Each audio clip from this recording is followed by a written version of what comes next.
அருட்பெரும் ஜோதி அருட்பெரும் ஜோதி தனிப்பெரும் கருணை அருட்பெரும் ஜோதி. அனுபவமாலையினுடைய தொடர்ச்சி நாம் சிந்திப்போம். அனுபவமாலை வருஷ கணக்கில் பேசினா கூட தீராது. அவ்வளோ பெரிய விஷயங்க. ஒரு பாட்டை எடுத்துக்கிட்டிங்கன்னா ஒரு 4 புறா பேசலாம். அவ்வளோ பெரிய பொக்கிஷங்களை அனுபவ மாலைகள் ஐயா வச்சுருக்கார். அனுபவ மாலை என்பது அத்தனையுமே இறைவனும் தானும் எப்படி உரையாடி கலந்தோம் அனுபவம். அதை அனுபவிச்சு தான் மற்றவர்களுக்கு எடுத்து சொல்கிறார். அனுபவிக்கலாம் சொல்ல முடியுமா? அதனால் தான் இறைவனுடைய அருளை பெற்று முழுமை பெற்று அந்த அனுபவத்தை முழுவதுமாக இந்த சமுதாயத்துக்கு அர்ப்பணம் பண்ணுறார். மற்றவங்கெல்லாம் கிடைச்சா போதும்னு ஓடிட்டாங்க. ஆனால் வள்ளலார் போகலை, இன்னும் போகலை, என்றைக்கும் போக மாட்டார். நம்ம கூடையே ஒளிரூபமாக இருந்து நம்மளை பாதுகாத்து கொண்டே இருப்பார். ஏதோ நம்ம வேலை முடிஞ்சிருச்சுன்னு எல்லாரும் ஓடி போயிட்டாங்க. ஆனால் வள்ளல் பெருமான் எங்கும் போகவில்லை. சித்தி விளாகத்தில் என்ன சொல்கிறாரு? நான் இப்பொழுது இந்த உடம்பில் இருக்கிறேன், இனி எல்லா உயிர்களிலும் இருப்பேன். அப்படின்னா ஏதோ வள்ளலார் போயிட்டாரே மறைஞ்சிட்டாரே அப்படின்றதெல்லாம் கிடையாதுங்க. கலந்து விட்டார்னு பேர். மறைந்து விட்டார் என்பது தப்பு. கலத்தல் என்பது வேறு, மறைத்தல் என்பது வேறு. புரியுதுங்களா? இறைவனோட மெர்ஜ் ஆயிட்டார், மிக்சிங். எப்படி பாலில் காப்பி தூள் போட்டு கலந்துட்டா என்ன ஆகுது? காப்பி தூளும் பாலும் எல்லாம் வேறு நிறமாக மாறிடுது. அது மாதிரி மிக்சிங் ஆயிட்டார். அதனால தான் எல்லாருமே இறைவனை தேடி அலைந்தார்கள். அவர்கள் தொலை தூரத்தில் இருந்து ஏதோ ஒரு சிறு அருளை கொடுத்தார் மற்ற ஞானிகளுக்கெல்லாம். வள்ளலார் தேடவில்லை, ஆண்டவரிடத்துக்கு போகவும் இல்லை. வள்ளலாரை தேடி ஆண்டவர் வந்தார். எந்த ஒரு அருளாளரோ இறைவன் தேடி நம்ம வீட்டுக்கு வரணும். அதுதான் நமக்கு பெருமை, இறைவனுக்கும் பெருமை. இப்போ பிரைம் மினிஸ்டர் இருக்கார் மோடி, நீங்கள் அவரை பார்க்க போய் வெயிட்டிங்கில் காத்திருக்க வேண்டிய அவசியம் இல்லை. நீங்கள் இந்த சமுதாயத்திற்கு நன்மை செய்யக்கூடியவராக வாழ்ந்தால் அந்த செய்தி அவருக்கு போயிடும். அவர் என்ன பண்ணுவார்? நேராக கூட்டிகிட்டு உடனே அவரை பார்க்கணும்பா அப்படின்ட்டு அவர் வருவார் நம்ம வீட்டுக்கு. அவர் வந்து நம்மளை பார்க்கறது தான் பெருமையை தவிர நம்ம போய் அவரை பார்க்கறது பெருமை கிடையாது. அது தடைகள். அந்த தடைகளெல்லாம் தாண்டிட்டு ஒருத்தவனுக்கு பதில் சொல்லிட்டு நம்ம போகணும். புரியுதுங்களா? அப்போது இறைவன் நம்ம வீட்டிற்கு வர வேண்டுமானால் நாம் இறைவனுடைய செல்ல பிள்ளையாக, உண்மை பிள்ளையாக, ஒழுக்கமுள்ள பிள்ளையாக, அருள் பெறக்கூடிய தகுதி வாய்ந்த பிள்ளையாக இருந்தால் இறைவன் நம்மளை தேடி வருவார். அது மாதிரி தான் வள்ளலாரை தேடி இறைவன் வந்தாரே தவிர வள்ளலார் இறைவனை தேடி செல்லவில்லை. புரியுதுங்களா? அதை தாங்க சொல்லுவார். எங்கே வராரா? சித்தி விழா திருமாலைக்கு அனுபவ மாலையில் அந்த பாடல் நீங்கள் பாடுறீங்களா? யாராவது பாடுறதான். அருளாளர் வருகின்ற தருணம் இது தோழி, ஆயிரம் ஆயிரம் கோடி அணிவிளக்கு ஏற்றிடுக, தெருளாய பசுநெய்யே விடுக, மற்றனையே திருமேனிக்கு ஒரு மாசு செய்தாலும் செய்யும், இருளேது காலை விளக்கு ஏற்றிட வேண்டுவதோ என்னாதே, மங்களமாய் ஏற்றுதலாம் கண்டாய், மருளேல் அங்கு அவர் மேனி விளக்கமது, என் கடந்த மதி கதிர் செங்கணல் விரவி எண்ணினும் சாலாவே. ஒற்றார் 8 வரியில் என்னதுக்கு அர்த்தம்? அருளாளர் வருகின்ற தருணம். அருளாளர்னா இறைவன் அருளை கொடுப்பதற்காக வருகிறார். அதனால தான் நமக்கு அடிக்கடி சித்தி விழா திருமாதத்தில் பேருபதல் சொல்வார். அருளாளர் வரப்போகிறாரு, இன்னும் 10-15 நாட்களுக்குள்ளே வராரு. அதற்குள்ளாக நான் சொல்லிய வண்ணம் நீங்கள் ஒழுக்கமுடையவர்களாக செயல்பட்டு கொண்டிருந்தால், ஜீவகாருண்யத்தில் பின்பற்றி கொண்டிருந்தால், முதலில் மறைத்து கொண்டிருக்கக்கூடிய கருமையில் பச்சை வண்ணமுடைய திரை நீங்கிவிடும். அதுக்கு பின்னாடி இறைவன் வந்து எல்லா திரையும் நீக்கிடுவார்னு சொல்கிறார். யாராவது கேட்டோமா? கூட இருந்தவங்க கேட்டாங்களா? தெளிவாக எழுதுகிறார் பேருபதேசத்தில். என்னை பார்ப்பதற்காக இறைவன் வருகிறார். வருகின்ற பொழுது எனக்கு அருளை பூரணமாக கொடுத்து கலக்க போகிறாரு. நீங்கள் அந்த நேரத்தில் ரெடியாக இருந்தீங்கன்னா, அதுக்கு தகுதி உள்ளவர்களாக வாழ்ந்தால், ஏன்னா என்னுடைய தகுதி உங்களுக்கு வர வேண்டாம், நீங்கள் ஒழுக்கம் உள்ளவர்களாக இருந்தால், அந்த ஒழுக்கத்தில் என்ன திரை நீங்குமா? உங்களுக்கு முதல் திரை நீங்கும். கருமையில் பச்சை வண்ணமுடைய முதல் திரை நீங்கிவிட்டால் மற்ற திரைகளை வந்து இறைவன் நீக்கிடுவார். புரியுதுங்களா? நீங்கள் முதல் திரையே நீக்காத இருந்தீங்கன்னா கடவுள் வந்து உங்களுக்கு ஒன்றுமே கொடுக்க மாட்டார். You are unfit. Thirugnana Sambandar போன மாதிரி கோயிலில் எல்லாரும் முடிச்ச வைக்கும் மொல்ல மாதிரி எல்லாத்தையும் கூப்பிட்டு போகிறதல்ல. புரியுதுங்களா? இது அருள் பெற்றவர்கள் மட்டும் தகுதி பெறக்கூடியது. ஏன்னா அவர் எவ்வளோதான் நமக்கு சப்போர்ட் பண்ணி கூட்டிகிட்டு போனாங்களோ, அங்கே கேட்டில் கட் பண்ணிடுவாங்க. இவன் அன்ஃபிட் ஃபலோ, இவர் அன்புனால் கூட்டிகிட்டு போயிடுவார், எல்லாம் நம்மவர்கள்னு. அங்கே போனால் தகுதி வேணும் இல்லை, அந்த தகுதி இல்லாதவர்கள்லாம் கட் பண்ணிடுவார். புரியுதுங்களா? அதனால் இங்கே வள்ளலார் என்ன சொல்கிறாரு?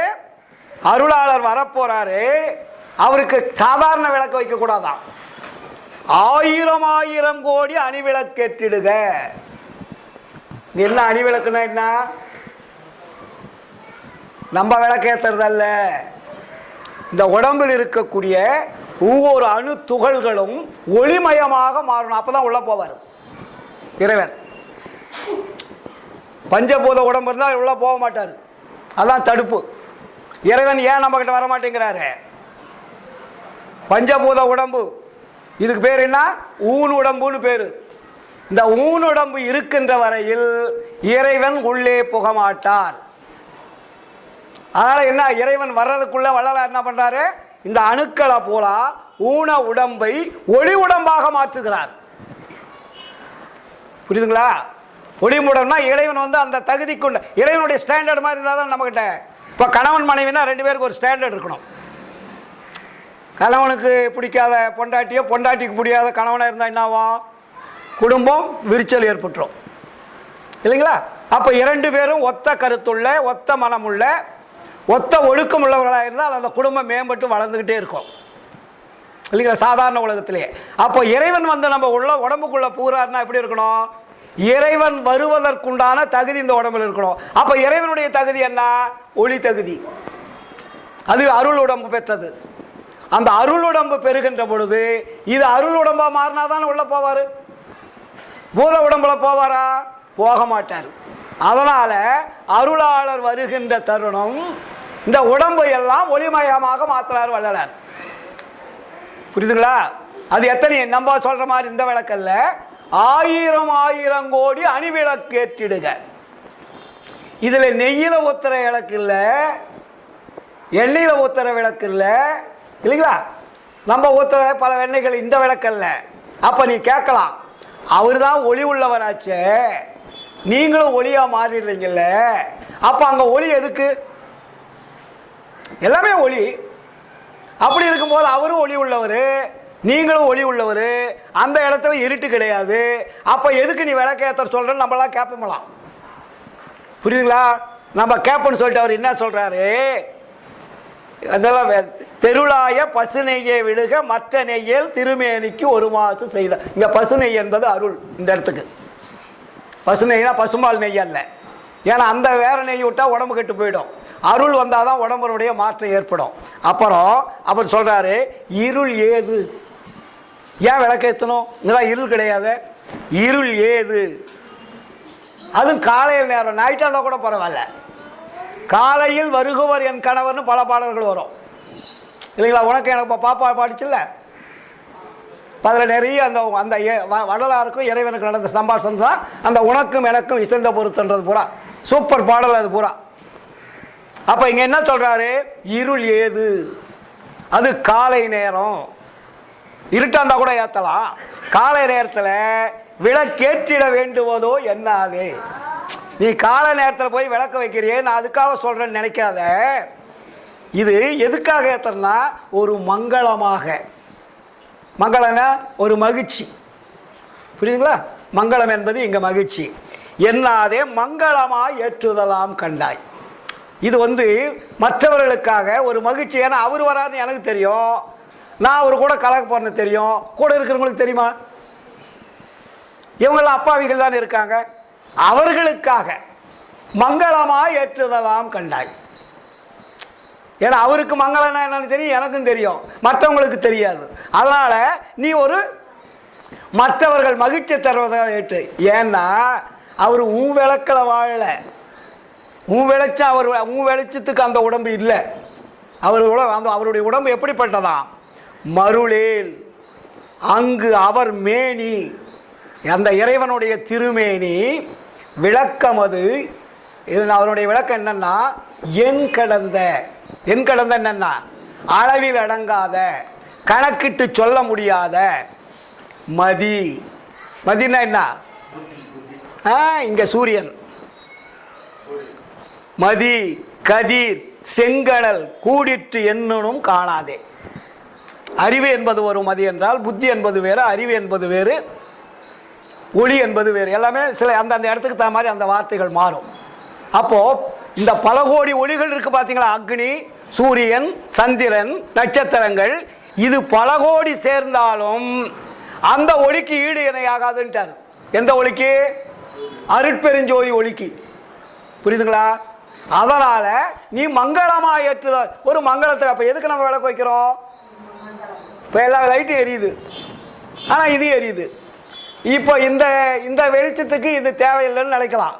ஆனால் இருந்தாலும் இது ஒரு மங்களம். கடவுள் இருக்கிறார், ஒளியாக இருக்கிறார் என்பதை மற்றவர்களுக்கு காட்டுவதற்காக ஒரு விளக்கு. இப்போ பகல் தானே, இந்த விளக்கில் நம்ம வெளிச்சத்தில் இப்போ பேசிட்டு இருக்கோம். அதை விட பெரிய வெளிச்சம் இருக்கு.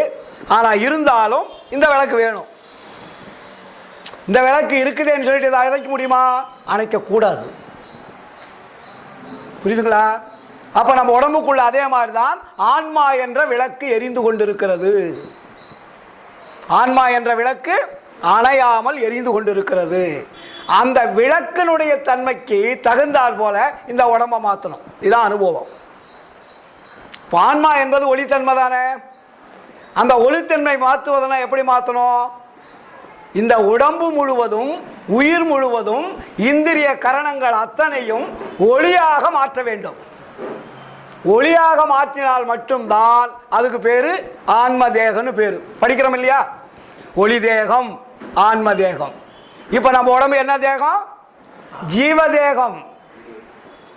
ஜீவதேகம் என்றால் உயிர் வாழ்வதற்கு இந்த உடம்பு, ஆன்மா வாழ்வதற்கு இந்த உடம்பு தகுதியானதான்னா கிடையாது. கடவுள் வாழ்வதற்கு இந்த உடம்பு தகுதியானதா கிடையாது.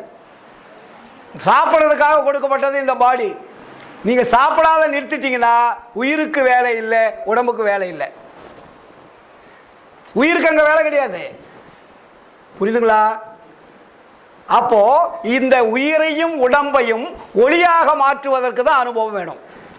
அருள் கொடுத்தா தான் அந்த அனுபவம் விளங்கும். அது வெளியே அந்த அனுபவம் விளங்காது. சொல்லலாம், கேட்கலாம், படிக்கலாம், மனப்பாடம் பண்ணலாம். நம்முடைய உள் மனதில் ஆழமான அறிவில் இந்த உண்மை விளங்குமானா விளங்காது. கேட்டதை வேணா சொல்லிட்டு இருக்கலாம், படித்ததை சொல்லிட்டு இருக்கான். உங்களுடைய அனுபவத்தில் அதை பார்க்க முடியுமா என்றால் பார்க்க முடியாது. அனுபவம் கிடைத்தால் மட்டும்தான் பார்க்க முடியும். அது அனுபவத்தினால வரணும். இந்த அனுபவம் பெறுவதற்குத்தான் அதற்கு அனுபவமாளர் பேர் வச்சார். அப்போ இந்த அனுபவத்தை எப்படி பெறுவது? ஒழுக்கத்தினால் பெற வேண்டும். என்ன ஒழுக்கம்? வள்ளலார் என்ன பண்ணாரு? வழிபாட்டினால் பெற வேண்டும். வள்ளலார் எங்கேயாவது சொல்லியிருக்காரா? ஒழுக்கத்தினால் பெற வேண்டும். இறைவனுடைய அருளை நீங்கள் பெற வேண்டுமானால் நீங்கள் ஒழுக்கத்தினால் மட்டும்தான் பெற முடியும். அந்த ஒழுக்கம்தான் இந்திரிய ஒழுக்கம், கரண ஒழுக்கம். இந்த 2 ஒழுக்கம் தான் உங்களை கடைபிடிக்க சொல்றார். இந்த 2 ஒழுக்கத்தை நீங்க வள்ளலார் சொல்லிய போல கடைபிடித்து விட்டால் அருள் என்பது உங்களை கேட்காம உங்ககிட்ட வந்துடும். அப்ப அருள் வருகின்ற பொழுது உங்களுக்கு தூக்கம் வராது, பயம் வராது, அச்சம் வராது, எதுவுமே தேவையில்லை. உலகமே உங்க கையில் இருக்கும். அவ்வளவு பெரிய ஒரு சக்தி, எனர்ஜி, ஒரு ஆற்றல் நம்மளை அறியாம வரும். புரியுங்களா? அப்ப அந்த ஜீவகாருண்யம் என்ற அந்த ஒழுக்கத்தை நமக்கு தெளிவுபடுத்தினார். எங்க சுத்தி வந்தாலும் வள்ளலார் தான் வந்து நிற்பாரு. எங்க? ஜீவகாருண்யத்தில் தான் நிற்பார். ஒரு ஜீவனை நீங்கள் பாதுகாக்க வேண்டுமானால், இறைவனுடைய அருளை நீங்கள் பெற வேண்டுமானால் அந்த ஜீவனுக்கு உபகாரம் செய்யடான்ட்டார். வேற வழியில் அருள் வர்றதுக்கு சான்ஸே கிடையாது. கோடி கோடி தவமா நீங்க கோயிலை சுத்திக்கிட்டு இருந்தாலும் அருள் கிடைக்காது. சும்மா அதை தான் சொன்ன முதல்ல எல்கேஜி பாடம். அது பக்தி. பக்தினால் என்ன கிடைக்கும்? மன மகிழ்ச்சி, மன நெகிழ்ச்சி, இது 2 தான் கிடைக்கும். ஜீவகாருண்யத்தினால் என்ன கிடைக்கும்? ஆன்ம நெகிழ்ச்சி, ஆன்ம மகிழ்ச்சி. இதுக்கு 2க்கும் வித்தியாசம் இருக்கு. மன நெகிழ்ச்சி மன உருக்கம் அழிந்துவிடும், ஆன்ம நெகிழ்ச்சி ஆன்ம உருக்கம் அழியாது. அதுதான் இறைவனை போய் சேரும். இப்ப அந்த சேரும் போது, அந்த ஜீவகாருண்யம் வளரும் போது என்ன ஆகுது? நம்ம உடம்புல ஆன்மாவிலிருந்து அமுதம் சுரக்கும். என்ன சுரக்கும்? ஒழுக்கம் நிறைகின்ற பொழுது, ஒழுக்கம் முற்று பெறுகின்ற பொழுது உங்களை டெஸ்ட் பண்ண அந்த அமுதம் சும்மா எடுத்த உடனே அமுதத்தை பூரா கையில் கொடுத்துட்டு நீ போடான்னு சொல்லாது. முதல்ல ஒரு பையனுக்கு என்ன பண்ணுவான்? தொழில் பண்ணுறதா இருந்தால் 1 லட்ச ரூபா கொடுத்து டெஸ்ட் பார்ப்போம். 1 லட்ச ரூபாய் அடிச்சுட்டுனா மறுபடியும் மனம் கொடுப்போமா? அதை அவன் 2 லட்ச ரூபா பண்ணி இன்னும் 10 லட்ச ரூபா பண்ணுறதுக்கு இன்னும் 2 லட்ச ரூபா வேணா உடனே அப்பா கொடுப்பாரு, எடுத்துகிட்டு போடான்னு. அது விரிஞ்சிக்கிட்டே இருக்கும். 15 ஆகும், 1 கோடி ஆகும், 2 கோடி ஆகும், 100 கோடி ஆகும். இன்னைக்கு ரிலையன்ஸு, டாட்டா மாதிரி ஆளுங்க மாதிரி போயிட்டு வளர்ந்துக்கிட்டே இருக்கும் உலகம் முழுவதுதான். அப்போ எப்பொழுது அதை காப்பாற்றுகிறார்களோ அவர்களுக்கு மேல் மேலும் பணம் குவியும். அதுபோல அருளை யார் காப்பாற்றுகிறார்களோ மேற்கொண்டு அருள் வந்துகிட்டே இருக்கும். அப்ப வள்ளலார் என்ன பண்றாரு? நம்மள ஒழுக்கத்தை கடைபிடிக்க சொல்றாரு. ஒழுக்கத்தை கடைபிடிச்சா நமக்கு முதல் இந்திரிய ஒழுக்கம் கடைபிடிச்சா என்ன வரும்? நீங்க ஒரு டெஸ்ட் வச்சிங்க. சார், நான் வள்ளலார் சொல்லிய பிரகாரம் இந்திரிய ஒழுக்கத்தை கடைபிடித்து விட்டேன். கடைபிடித்து விட்டால் எனக்கு என்ன கிடைக்குன்னா, அதை தான் சொல்றாரு, முதல் அமுதம் கிடைக்கும். நீங்க இந்திரிய ஒழுக்கத்தை வள்ளலார் சொன்ன மாதிரி 100% சக்சஸ் பண்ணிட்டீங்கன்னா என்ன கிடைக்கும்? ஃபர்ஸ்ட் முதல் அமுதத்தை அனுப்புவார். அதில் ஆன்மாவிலிருந்து சுரக்கும். அந்த முதல் அமுதம் எப்படி வரும்? நாக்கு, சொந்த அந்த உள்நாக்கு இருக்குல்ல, அந்த உள்நாக்கிலிருந்து ஒரு சொட்டா ஒழுவும். ஆன்மாவிலிருந்து அது ஓப்பன் பண்ணி, ஜீவகாருண்யம் தான் மோட்ச வீட்டின் திறவுகோல். அப்ப ஜீவகாருண்யம் முழுமை பெறுகின்றது என்ன பண்ணும்? அந்த வீட்டினுடைய கதவு திறக்கப்படும். நீங்க சாவி போட்டு திறந்துடுவீங்க. திறந்துட்டு உடனே என்ன ஆகுது? அங்க முன்னாடி இருக்கக்கூடிய திரை நீங்கும். ஜீவகாருண்யம் முற்று பெற்றால் அந்த கருமையில் பச்சை வண்ணமுடைய திரை நீங்கி போய்விட்டால் அப்பொழுது என்ன சுரக்காங்க? முதல் அமுதம் சுரக்கும். அந்த முதல் அமுதம் தான் எங்க இருந்து வருதா? அது நாக்கின் அடியில் இனிப்புள்ள ஊற்று ஜலம் போல் இருக்கும். அந்த டெஸ்ட்டுக்கு ஃபர்ஸ்ட் அமுதம் எப்படி வரும்? ஊற்று ஜலம் போல். எப்படி ஆத்துல போய் தோண்டினீங்கன்னா ஊற்று ஜலம் வருது இல்ல, அதுபோல அதுல ஊற்று எடுத்து உள்ள இருந்து வரும். நீங்க கொடுக்கறதல்ல, அது தானா வரும். அந்த ஊற்று ஜலம் போல் வந்த அமுதத்தை நீங்கள் சுவைத்தீர்களானால் அந்த சுவையை உங்களுக்கு பதில் சொல்லும். இதுதான் அமுதம். இது ஃபர்ஸ்ட் டெஸ்ட். புரியுதுங்களா? இந்த டெஸ்ட்ல நீங்க பாஸ் பண்ணணும். இதை பாஸ் பண்ணிட்டீங்கன்னா, இது இந்த டெஸ்ட்ல நீங்க மோசம் பண்ணிட்டீங்கன்னா அடுத்த ஸ்டாண்டர்டுக்கு போக முடியாது. அந்த அமுதத்தையும் காப்பாற்றி மேன்மேலும் ஒழுக்கத்தை கடைபிடிக்கின்ற பொழுது கரண ஒழுக்கம் கைகூடும் இல்லைங்களா? அப்ப கரண ஒழுக்கம்னா என்ன? மனதை அடக்குவது, புத்தி அடக்குவது, சித்தத்தை அடக்குவது, அகங்காரத்தை அடக்குவது. புரியுங்களா? இப்போ இந்த 4 தான் உங்களை ஆட்டிக்கிட்டு இருக்கு. இப்போ மனம், புத்தி, சித்தம், அகங்காரம். இது எங்க இருக்கு? உள்ளம். இது என்ன பண்ணணும்? இதை நீங்க கண்ட்ரோல் பண்ணிட்டீங்கன்னா செகண்ட் அமுதம் சுரங்கும். செகண்ட் அமுதம் எப்படி சுரக்குதான்? அது உள்நாக்கின் மேல், இது உள்நாக்கின் கீழேன்னு போட்டாரு, அடியில். இதில் உள்நாக்கின் மேல் இலகின இனிப்புள்ள சர்க்கரை பாகு போல் இருக்கும். ரெண்டாவது அமுதம். புரியுதுங்களா? இந்த ரெண்டு அமுதம் வந்துட்டாவே உங்களுக்கு நினைச்சதெல்லாம் நடக்கும். புரியுதுங்களா? இந்த இந்திரிய ஒழுக்கம் கரண ஒழுக்கத்தில் இந்த அமுதம் வந்துட்டாவே நீங்கள் என்ன நினைச்சாலும், எங்கள் வீட்டுக்காரர்களை 8 மணிக்கு வராருனாக்கா கரெக்டாக 8 மணிக்கு வருவார். சாப்பாடு இன்னைக்கு வரும்னா வந்துடும். இன்னைக்கு யாரை பார்க்கணுமோ பார்த்துருவீங்க. இது எல்லாமே ரெண்டாவது அமுதத்தில் நடக்கும். நினைத்தது நடக்கும். ஆனால் இதில் அகங்காரம் ஏற்பட்டு அதை தவறான வழியில் பயன்படுத்தினா பிரேக் பண்ணிக்கும், மறுபடியும் சுரக்காது. புரியுதுங்களா? இதை காட்டவும் கூடாது, நம்ம மட்டும்தான் புரிஞ்சுக்கணும். அதை நீங்கள் வெளியே காட்டி எனக்கு அமுதம் சுரந்துடுச்சு, நான் சொன்னதெல்லாம் நடக்குது, நீங்கள் டமார் அடிச்சிங்கன்னா அடுத்தது பிரேக் லாக் ஆகிடும், வராது. புரியுதுங்களா? இது மாதிரி தான் சித்தர்கள்லாம் அவங்க நினைச்சதெல்லாம் வெளியே விரையும் பண்ணி தான் சமாதி அடைஞ்சாங்க. அருள் பெறக்கூடியவர்கள் தன்னுடைய அந்த அமுத சுரப்பினால் அவர்களுக்கு வேண்டியதை எடுத்து எடுத்து அதை யூஸ் பண்ணதுனால அவங்களுக்கு மரணம் வந்துருச்சு. சமாதி அடையக்கூடாது. சமாதி பழக்கம் அல்ல, வள்ளலார் சொல்லிட்டார். சகஜ பழக்கமே பழக்கம். அப்போ என்ன பண்ணோம்? இது ரெண்டாவது அமுதத்தை உண்டு பண்ணும்போது வந்துடுது. அப்போ மூணாவது அமுதம் இதில் ஸ்டடி பண்ணிங்கன்னா மூக்கின் முனியில் காய்ச்சின சக்கரபாகு போல் இருக்கும். எவ்வளோ அழகாக சொல்கிறார் பாருங்க அமுதத்தை, நம்மளுக்கு புரிகிற மாதிரி. முதல் ஊற்று ஜலம் போல் இனிப்பாக இருக்கும். ரெண்டாவது இலகின இனிப்புள்ள சர்க்கரை பாகு போல் இருக்கும். மூன்றாவது காய்ச்சின சர்க்கரை பாகு போல் இருக்கும். முதல் காய்ச்சாதது, ரெண்டாவது நீங்கள் அடுப்பில் விட்டு காய்ச்சினா எப்படியா வருது? ஒரு பாகு தயார் பண்ணுறீங்க இல்லைங்களா? அப்போ என்ன ஆகும்? அது ஒரு விதமாக கெட்டியாக இருக்கும். அது மாதிரி வருது.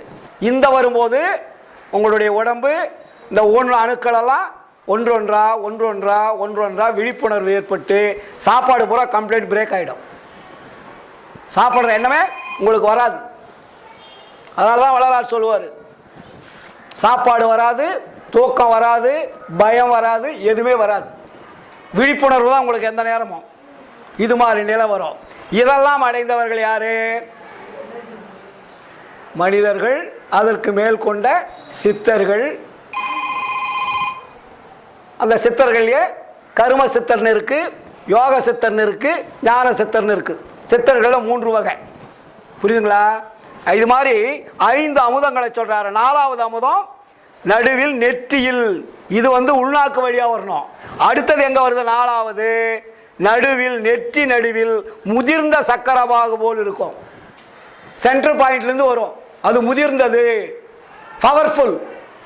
இந்த 4வது அமுதத்தை சாப்பிட்டவங்கெல்லாம் நிறைய பேர் இருக்காங்க இந்த உலகத்தில். 4வது அமுதம் சாப்பிட்டவங்களாம் வால்மீகி போன்றவர்கள், வியாசர் போன்றவர்கள், இயேசுநாதர் போன்றவர்கள், நபிகி போன்றவர்கள், புத்தர் போன்றவர்கள், நாயன்மார்கள் போன்றவர்கள்லாம் 4வது அமுதம் சாப்பிட்ற அளவுக்கு தகுதிக்கு வந்தாங்க. அதில் ஒரு ஸ்டாண்டர்ட்லாம் இருக்குது. அந்த தகுதியில் கூடவா குறைவான்னு நமக்கு தெரியாது, கடவுளுடைய கணக்கில் தான் தெரியும். ஆனால் இறுதியில் 5வது அமுதத்தை யாருமே உண்ணலை. யாருக்கும் அது கிடைக்கல, கடவுளும் கொடுக்கல. அது என்ன அமுதம் தெரியுமா? அதுக்கு பேர் மௌன அமுதம். அதுக்கு பேர் மௌன அமுதம்னு போட்டார். மௌனம்னா என்ன? சைலன்ஸ். மௌனம்னா என்ன? அது வராது, சேரும். இது சுரக்கும், அது சுரக்காது. புரியுதுங்களா? இது ஒரு இடத்தில் இருந்து அருள் சுரக்கக்கூடியது. மௌன அமுதம் என்பது சுரக்காது. இறைவன் சேருவதற்கு பேர் தான் மௌன அமுதம். அது சேருதல். உங்களுக்கு அந்த பொக்கிஷமே வந்துட்டு பாரு, உங்களுக்கு எதுக்கு அமுதம்? இதுக்கு வெளியில்தான் இறைவனை தேடுவதற்கும், இறைவனை காண்பதற்கும், இறைவனை அனுபவிப்பதற்குண்டான அமுதம் இந்த 4 ஸ்டாண்டர்டு. அதெல்லாம் சரியை கிரியை யோகம் ஞானம் இந்த 4ஓட முடிஞ்சு போச்சு. இந்த 4க்கு மேலே 16 படிக்கு மேலே இறைவன் நேரடியாக வருவதுவே தான் மௌனாமுதம். அதுக்கு பேர் என்ன போட்டாரு? மௌனாமுதம். அது பேச்சில்லாதது. மௌனாமுதம்னு பேர் அதுக்கு. உள்நாக்குக்கு மேல் பக்குவ அனுகிரகம், அனுகிரக உணர்ச்சியால், அதே போடுறாரு பாருங்க அவரை, உணர்ச்சியால் சுபாவத்தினுடைய அனுபவம். நம்மளுடைய சுபாவத்தினுடைய சுபாவம் சொல்றோம் இல்லையா, அந்த சுபாவத்தினால் நீ நல்லதை செஞ்சா இறைவன் வருவார். நான் 100% பூரணம் இருக்கின்ற பொழுதுதான் அந்த மௌன அமுதம் வரும். மௌன அமுதம் என்பது இறைவன் கொடுப்பது. இது முன்னாடி பெறுவதெல்லாம் நம்முடைய ஆன்மாவிலே இருப்பது. அது இறைவன் வைத்து அனுப்பியது. நாம் எடுக்க முடியாமல் மரணம் அடைந்து கொண்டிருந்தோம். நீங்க மறுபடியும் இறைவனுடைய கலக்க வேண்டுமானால் இறைவனுடைய அமுதத்தை பெற வேண்டும். லாஸ்ட் ஸ்டேஜ் அது. அதுக்கு பேரு மௌன அமுதம். மௌன அமுதம்னு பேரு. சரி, இதெல்லாம் எப்படியா நீ சொல்றதை நான் ஒத்துக்க முடியுமா அப்படின்னு நீங்க கேள்வி கேட்கலாம். ஆளாளுக்கு சொல்லிட்டாங்க. எவ்வளவு பேர் இந்த நாட்டில் யோகிகள் ஞானிகள் எல்லாம் இருந்தாங்க. இவன் என்னவா அல்பா படிச்சுட்டு இவன் வந்து இதை தான் அமுதம் அப்படி இப்படின்னு சொல்றான் நீங்க கேட்கலாம். இது நான் சொல்லவில்லை, வள்ளலாரே சொல்றார். சரி, இந்த அமுதம் பெற்றவர்கள்லாம் யார் யாரு, அவங்க எங்க இருக்கிறாங்க அப்படின்னு ஒரு டெஸ்ட் வைங்கன்னு சொல்றாரு வள்ளலார். ஆண்டவர் என்ன பண்றாரு, எல்லாருக்கும் ஒரு டெஸ்ட் வைக்கிறார். ஏன்னா அந்த உலகமெல்லாம் தெரிஞ்சுக்கணும் இல்லை. இது மாயாஜால கதைகளோ கற்பனை கதைகளோ யாருக்கும் புரியாமல் போகக்கூடாது இல்லைங்களா. அதுக்காக என்ன பண்றாரு, அருட்பெருஞ்சோதி ஆண்டவர் ஒரு பெரிய அருள் உலக மகாசபையை கூட்டுறாரு. என்ன மகாசபை? இப்போ நம்ம உலகத்தில் கூட்டுறது ஐநா மகாசபையெல்லாம் வேற. அருள் உலக மகாசபை, அருளாளர்களுக்கு மட்டும்தான் அங்கே அனுமதி, வேற யாருக்கு நாட் அலௌடு. அதனால அங்கே என்ன பண்றாரு, அருள் மகாசபையை கூட்டுறார். அதில் எந்தெந்த அண்டங்களில் எந்தெந்த உலகத்தில் யார் யார் இருக்கிறாங்களோ எல்லாத்தையும் வர சொல்றாரு. அவங்க ஸ்டாண்டர்டுக்கு தகுந்த மாதிரி கர்மசத்திரா இருந்தாலும் சரி, யோக சத்திரா இருந்தாலும் சரி, ஞான சத்திரா இருந்தாலும் சரி, அருள் பெற்றவங்க தானே. அதனால் என்ன பண்ணுறாரு, அத்தனை பேரை வர வச்சிட்டார். எங்கே வர வைக்கிறாரு, அருட்பெருஞ்சோதியினுடைய வெளியில். அது பேர் அருட்பெருஞ்சோதி வெளி, அருட்பெருவெளி. அட்டத்தில் படிக்கிறீங்கள, அருட்பெருவெளி. அந்த அருட்பெருவெளியில் எல்லாரையும் வர சொல்லிட்டார். Immediate action. நம்மள மாதிரி தபால் போட வேண்டியதில்லை, அங்கே பட்டனு தட்டினா அங்கே பாஸ் ஆகிடும். புரிஞ்சுக்குவாங்க எல்லாரும். ஏன்னா அருளாளருக்கு உடனே எல்லாரும் வந்துட்டாங்க. எத்தனை பேர் வந்திருக்காங்க, அளவில் அடங்காத கோடி, கோடான கோடி பேர். என்னடா கதிர்வேல் சொல்றாரு, அப்படி இருப்பாங்களா? அவரே சொல்றாரு. யார் யார் வந்திருக்காங்க அங்க? உருத்திரர்கள் 1 கோடி கோடி, நாரணர்கள் பல்கோடி, உருவிரமர் பல்கோடி, இந்திரர்கள் பல்கோடி, பெருத்தமற்ற தேவர்களும் முனிவர்களும் பிறரும் பேசில் அனந்தங்கோடி ஆங்காங்கே கூடி திருத்தமுரு திருச்சபையின் படிபுறத்தே நிற்கின்றார். புரியுதுங்களா? இத்தனை பேர் எங்க நிற்கிறாங்க, அருட்பெரு வெளியில போய் நின்றுகிட்டு இருக்காங்க. அப்புறம் அவங்க மட்டுமல்ல, இன்னொரு லிஸ்ட் கொடுக்கிறாரு. பாருலகாதிபர், புவனாதிபர், அண்டாதிபர், பகிரண்டாதிபர், வியோமாதிபர், முதலாம் அதிபர், ஏருலவா திருப்படி அவங்களும் போய் நிற்கிறாங்க. நின்னோடனே அவங்களுக்கு அட்டென்ஷன் கொடுக்கணுங்க. வந்தா சீட்டு போடணும் இல்லை. இப்போதான் மந்திரி சபையில் முதல் சீட்டு 2வது சீட்டுலாம் கோவம் வந்துடுது இல்லை. யாருக்கு முன்னாடி சீட்டு கொடுக்கறது, யாருக்கு 2வது சீட்டு, இதிலே பெரிய சண்டை சட்டசபையில் பாராளுமன்றத்தில்.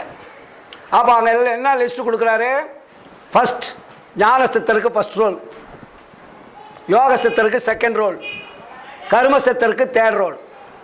இறைவனை உட்கார்ற இடம் பெரிய பெருவெளி. பெருவெளி இதனுடைய மத்தியில் வந்து சிம்மாதனம். அதுக்கு பேர் என்ன, சிம்மாசனம் பேர். அது என்ன சிம்மாதனம், ஞான சிங்காதன பீடம்னு அதுக்கு பேர். இறைவன் அமரக்கூடிய இடத்திற்கு ஞான சிங்காதன பீடம். அந்த பீடத்திலிருந்து அவுட்டர் பல கோடி மைல் அவுட்ரு. இப்போ எப்படி பிரைம் மினிஸ்டர் வந்தால் எல்லாத்தையும் தள்ளிட்டு எத்தனை படை காவலை என்னென்ன சொல்லுவாங்களே, எத்தனை படி 4, 5, 7ன்னு சொல்லுவாங்களே, பாதுகாப்பு படை. அதுக்கு நல்ல தமிழில் ஒரு வார்த்தை சொல்லுவாங்க, செக்யூரிட்டி வச்சு. ஆமாம், அது வந்து தனித்தனியாக பிரிப்பாங்க. அதாவது அதை பிரித்து யார் யார் அந்தந்த எல்லைக்குள்ளே அவங்க காவல் படையெல்லாம் அவங்கள பாதுகாக்கணும், உள்ள விடாது. அப்படி இவங்களுக்கெல்லாம் 3 ரோலில் வச்சுட்டாங்க. எல்லாரும் வந்து உக்காந்துட்டாங்க. உட்காந்துட்டாங்களா? அப்போது இந்த உலகத்தில் இருக்கக்கூடிய யார் யாருக்கு உத்தியோகம் கொடுத்தாங்களோ, யார் யாருக்கு அந்த படைக்கும் தொழில், காக்கும் தொழில், அழிக்கும் தொழில் எல்லா இதுவும் கொடுத்தாங்களோ அத்தனை பேர் அங்கே வந்துட்டாங்க. வந்துட்டோடனே ஞான சிங்காதன வேடத்தில் வந்து ஆண்டவர் அமர்றார். யார்? அருட்பெருஞ்சோதி ஆண்டவர். ஆண்டவர் வந்து உக்காந்த உடனே எதுக்கு கூப்பிட்டாங்க, ஏன் வர சொன்னார்னு யாருக்குமே தெரியாது. சொன்னாங்க, வந்துட்டாங்க. ஆனால் எதுக்கு வந்தோன்றது இவங்களுக்கெல்லாம் தெரியாது. ஆண்டவர் வர சொன்னார், வந்தாச்சு. இதான் 3 அடுக்கு பாதுகாப்பு 4 அடுக்கு பாதுகாப்புன்னுவாங்கள்ல. ஆமாம், 7 அடுக்கு பாதுகாப்புன்னு ஒரு பிரைம் மினிஸ்டர் வந்தாங்கன்னா, வெளிநாட்டு அதிபர்களை வந்தாக்கா அவங்களுக்கு அடுக்கடுக்காக பாதுகாப்பு இருக்கும், ஃபஸ்ட்டு செகண்ட் தேர்டுன்னு. அது மாதிரி அங்கே பாதுகாப்பாக உட்கார வச்சுட்டாங்க. ஞான சிங்காதன பீடத்தில் வந்து அருட்பெருஞ்சோதி ஆண்டவர் உட்காந்துட்டாரு. ஆனால் அருட்பெருஞ்சோதி ஆண்டவர் அவங்க கண்ணுக்கு தெரியுதாலே தெரியாது. எவ்வளோ பெரிய கொடுமை இது! கூப்பிட்டவர் இருக்காரு, கூப்பிட்டதுக்கு எல்லாரும் வந்துட்டாங்க. அருட்பெருஞ்சோதி ஆண்டவர் வந்து உக்காந்துட்டாரு. ஆனால் இவங்க கண்ணுக்கு அவர் தெரியல, அவர் உக்காந்துருக்காரு, இவங்க எல்லாம் பார்க்குறாரு. எல்லாரும் உக்காந்துருக்காங்க, ஆண்டவர் பார்க்குறாரு. ஆண்டவர் இருக்கிறது இவங்களுக்கு தெரியாது. தெரிஞ்சாதான் உள்ளே போயிடுவாங்களே. அப்போ என்ன பண்ணுறாரு, எல்லாருக்கும் முன்னாடி ஒரு அறிவிப்பு கொடுக்குறாரு. ரெடி, ஆல் ரெடி அப்படின்னு சொல்லிடுறாரு. எல்லாரும் ரெடியாக இருக்கிறாங்க. இப்பொழுது உங்களுக்கு ஒரு அறிமுக விழா. இந்த விழா என்ன? அறிமுக விழா. ஒரு உண்மையை சொல்லக்கூடிய விழா, ஒரு உண்மையை உலகத்துக்கு பறைசாற்றக்கூடிய விழா அப்படின்னு அலௌன்ஸ் பண்ணுறாரு. சப்தம் போகுது, உருவம் தெரியாது இல்லைங்களா? முன்னாடி இருக்கிறவங்களுக்கு வேணால் ஞான சித்தர்களாக அந்த ஷேடோ வரும். அதனால தான் வள்ளலார் வந்து யாருமே வள்ளலார் ஆண்டவரை பார்க்கலான்னு சொல்கிறார் இல்லையா? அவர் உக்காந்துருக்காரு, எல்லாரும் பார்த்துக்கிட்டு இருக்காங்க. அப்போ ஆண்டவர் வந்துட்டார், வள்ளலாரும் வந்து உட்காந்துருக்காரு. வள்ளலாரும் கூப்பிட்டாரு. அவர் அப்படியே ஒரு இடத்துல யாருக்கும் தெரியாத ஒரு அப்பாவித்தனமாக உட்காந்துட்ருக்காரு. இந்த ஞான சித்தர், யோக சித்தர், கர்ம சித்தர்கள்லாம் தெரியாது. இந்த அருளாளருக்கெல்லாம் வள்ளலார் யாருன்னு தெரியாது. அவர் எப்பயும் போல் யாருக்கும் பழக்கம் இல்லாத மாதிரி வந்து உட்காந்துட்டார் முதல் ரோலில். அப்போ அங்கே என்ன சொல்கிறாரு ஆண்டவர்? அருள் விளக்கமாலை பாட்டுதார் வாசுதார், இது அருள் விளக்கமாலை. அப்போ என்ன சொல்கிறாரு அங்கே ஆண்டவர்? ஒரு அறிவிப்பு கொடுக்குறாருங்க. பொய் பிடித்தார் எல்லோரும் புறத்திருக்க. யார் உட்காந்துருக்காங்க முன்னாடி? எல்லாரும் டோட்டல் கர்ம சித்தர், யோக சித்தர், ஞான சித்தர் எல்லாரும்.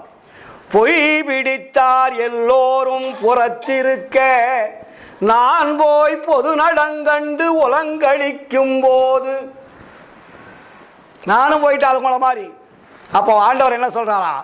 மெய் பிடித்தாய் வாழிய நீ சமரச சன்மார்க்கம் விளங்க உலகத்திடையே விளக்குக என்று எனது கைபிடித்தார், நானும் அவர் கால் பிடித்து கொண்டேன்.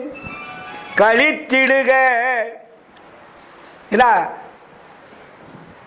விளக்குக என்று எனது கைபிடித்தார், நானும் அவர் கால் பிடித்து கொண்டேன்.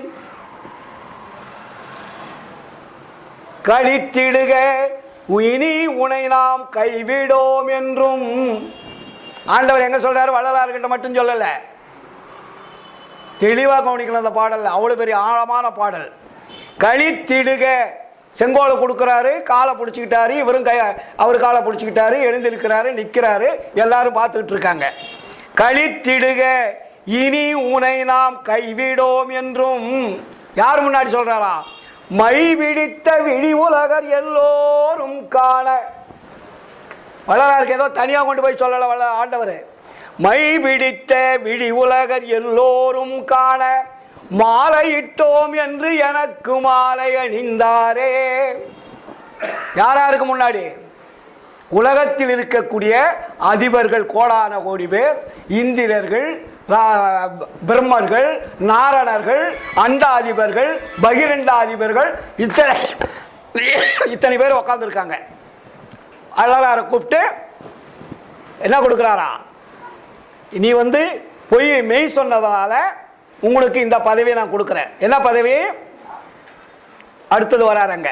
அப்போ ஏன் இவருக்கு விட மட்டும் கூப்பிட்டாரு? இத்தனை ஆண்டு காலமாக 5000 ஆண்டுகளாக நம்ம இருந்தோம், 10,000 ஆண்டுகளாக இருந்தோம். இவர்களுக்கெல்லாம் கொடுக்காமல் இவரை மட்டும் கூட்டிகிட்டு போகிறாரு அப்படின்னு அவங்களாம் அங்கே நினைப்பாங்களாம். யாரு? ஞானிகளுக்கெல்லாம் தெரியும் இல்லையா, அருளாளர்களுக்கெல்லாம் தெரியும். அவங்க நினைப்பாங்கன்றதுக்கு ஆண்டவர் மறுபடியும் ஒரு பாடலை சொல்கிறார். நீங்கள் நினைக்கிறது நியாயம்தான், ஏன்னா அவருக்கு மட்டும் நான் கொடுத்துட்டேன், உங்களுக்கு கொடுக்கல. ஏன்னா நீங்கள் பொய் பிடிச்சிங்க, அவர் மெய்யை பிடிச்சார். நீங்கள்லாம் எதை பிடிச்சிங்க? பொய்யை பிடிச்சிங்க, அவர் மெய்யை பிடிச்சார். அதை மெய் பிடிச்சதுனால தான் மெய்ப்பொருள் அங்கே வந்தது. பொய் பிடிச்சா மெய்ப்பொருள் வருமா? வராது. அங்கே விளக்குறாரு, பொய் பிடித்தார் எல்லோரும் புறத்திருக்க, நான் போய் பொது நடங்கண்டு உலங்களிக்கும் போது. மணவாளர் எவ்வளவு உரிமை பாருங்க. அவருக்கு யாரு? மணவாளர். மெய் விழித்தாய் வாழியணி சமரச சன்மார்க்கம் விளங்க உலகத்திடையே விளக்குக என்று எனது கைபிடித்தார், நானும் அவர் கால் பிடித்து கொண்டேன். கழித்திடுக இனி உனை நாம் கைவிடோம் என்றும் மைபிடித்த விழி உலகர் எல்லோரும் காண மாலையிட்டோம் என்று எனக்கு மாலை அணிந்தாரே. மாலை போட்டாரு இறைவன் வள்ளலாருக்கு. இவங்க நினைக்கிறாங்களாம். அதுக்கு அவர் மறுபடியும் சொல்கிறாரு, ஏன் உங்களுக்கு கொடுக்கலன்னா இந்த மாலையை அணிவதற்கு உங்களுக்கு தகுதி இல்லைன்றார் ஆண்டவர். அவங்கள பார்த்து சொல்கிறாரு, ஏன் இவருக்கு கொடுக்குறேன்னா இதுக்கு அணிக்கக்கூடிய தகுதி அவர்கிட்ட இருந்தது, உங்களுக்கு நான் எங்கிட்ட வாங்கக்கூடிய தகுதி உங்களுக்கு இல்லை. அதனால் அடுத்து சொல்கிறாரு, பொறுத்தமிழார் எல்லோரும் புறத்திருக்க. நீ பொய் பிடிச்சதுனால உங்களுக்கு அந்த பொருத்தம் வரல. நீங்கள் என்ன பண்ணீங்க? கதைகளாக, கற்பனைகளாக, வேதங்களாக, ஆகமங்களாக, புராணங்களாக, இதிகாசங்களாக இந்த உலக மக்களுக்கு வாரி வழங்கிட்டீங்க. ஆனால் அது என்ன ஆச்சு? மக்களுக்கு போய் சேரல. சேர்ந்தவன்லாம் முட்டாளாயிட்டான். அதனால தான் வள்ளலார் என்ன சொன்னாருங்க? சுத்த சன்மார்க்கத்தின் முக்கிய தடைகளாகிய எது? சமயங்கள், மதங்கள், மார்க்கங்கள் என்பவற்றின் ஆச்சார சங்கற்ப விகற்பங்கள்னு போட்டார். நீ இறைவனை தடை செய்வதற்கும் இறைவனை தொடர்பு கொள்வதற்கும் எது தடையாக இருக்கிறது? இது எப்படி வந்தது? படைத்தவர்கள் குற்றம். நீங்களா சமயத்துக்கு கொண்டாந்தீங்க? நீங்களா மதத்தை கொண்டாந்தீங்க? உங்கள் மேல் குற்றமே இல்லை, உங்களுக்கு வழிகாட்டியவர்களுடைய குற்றம். இதை தான் போடுறாருங்க. பொறுத்தமிழார் எல்லோரும் புறத்திருக்க, நான் போய் பொது நடங்கண்டு உலங்களிக்கு நிற்கும் போது. தனித்தலைவர் திருத்தமுரு அருகணைந்து கைபிடித்தார், நானும் தெய்வ மலரடி பிடித்து கொண்டேன் சிக்கனவே. வருத்தமுறேல் இனி சிறிதும் மயங்கேல். நீ மற்ற மாதிரிலாம் நினைக்காத, நீ மருத்துவம் வேண்டாம், கவலை வேண்டாம். ஏன்னா இனி அழியா வாழ்வு வந்தது உனக்கே. உனக்கு அழியாத வாழ்வு. அழியாத வாழ்வுனா எது? இறைவனுக்கு அழியாத வாழ்வு. அதே மாதிரி வள்ளலாருக்கு அழியாத வாழ்வு இல்லைங்களா?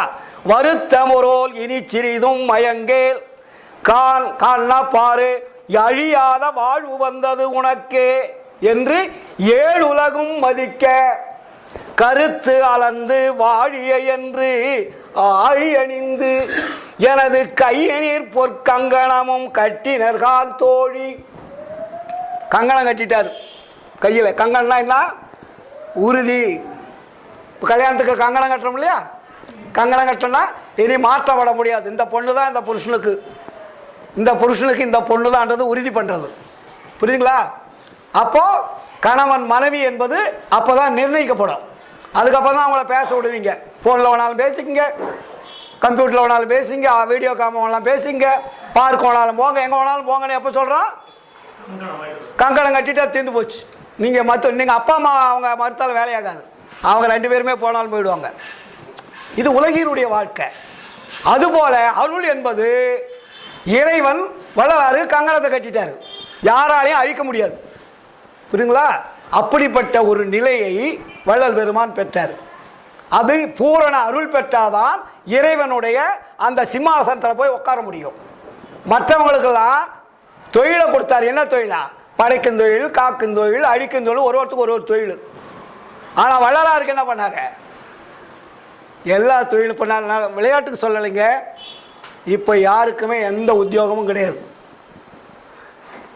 இன்னைக்கு அருளாளருக்கு பூரா 1874 இதே இந்த சபையில் தான், அதான் அருள் விளக்கமாக அருள் அனுபவமால இந்த சபையில் உட்காந்து அவங்க வேலையெல்லாம் டிஸ்மிஸ் பண்ணியாச்சு. சம்பளம் வரும், பென்ஷன் வரும், அவங்க அனுபவிச்சுக்கலாம், அவங்களுக்கு பணி கிடையாது.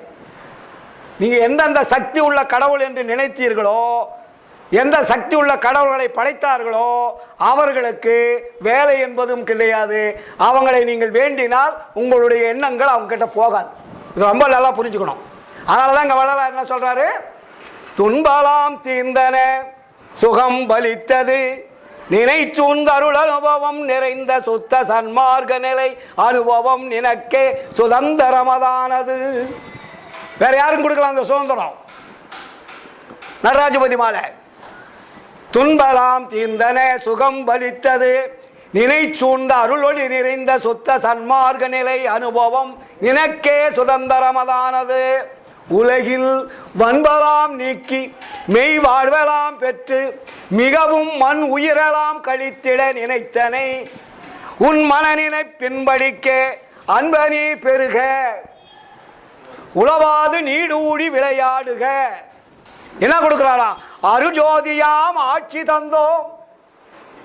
ஆட்சி யாருகிட்ட கொடுக்கிறாரு? அருஜோதியாம் ஆட்சி தந்தோம் உன்னை கைவிடோம் கைவிடோம் என்று. புரியுங்களா? உன்னை நான் விட்டுட்டு எங்கேயும் போயிட மாட்டேன், உங்களுடைய தான் நான் இருப்பேன், எங்கூட தான் நீ இருப்பேன். நம்ம தான் கணவன் மனைவி மெர்ஜ் ஆயிட்டோமே. கணவன் போகிற இடத்துல பொண்டாட்டி போகணும், பொண்டாட்டி போகிற இடத்துல கணவன். அதுபோல இறைவன் இருக்கிற இடமெல்லாம் வள்ளலார் இருப்பார். புரியுதுங்களா? அப்போ அங்க என்னாச்சா, ஐந்தொழில் வல்லபத்தை வள்ளலார்கிட்டே ஒப்படைச்சிட்டார். இப்போ ஐந்தொழில் வல்லபத்தை தனித்தனி இலாகாக்கள்லாம் கிடையாது. இப்போ நம்ம கர்நாடகாவில் இலாகா பிரிக்கிறோம், தமிழ்நாட்டில் பிரிக்கிறோம், மத்திய சபையில் பிரிக்கிறோம் இல்லையா? இந்த இலாகா பூரா கவர்னர் ஆட்சி வந்தால் என்ன வருது? ஜனாதிபதி ஆட்சா? ஜனாதிபதி ஆட்சி வந்தால் என்ன ஆகுது? மந்திரிங்க பூரா அவுட்டுன்னு அர்த்தம். அதனால தான் ஜனாதிபதி ஆட்சி வேண்டாம், ஜனாதிபதி ஆட்சி வேண்டாம், நம்ம எல்லாரும் ஊழல் பண்ணுறதுக்கு சௌகரியம் போயிடும் அப்படின்னு எல்லாருமே எதுக்கிறது. காரணம் என்ன? பல கோடி ரூபா கொள்ளடிக்க முடியாது இல்லைங்களா? மக்களை ஏமாற்ற முடியாது. டைம் பிரகாரம் டியூட்டிக்கு வரணும், டைம் பிரகாரம் போகணும், வேலையை ஒழுக்கமாக செய்யணும். இதெல்லாம் ஜனாதிபதி ஆட்சி வரணும்.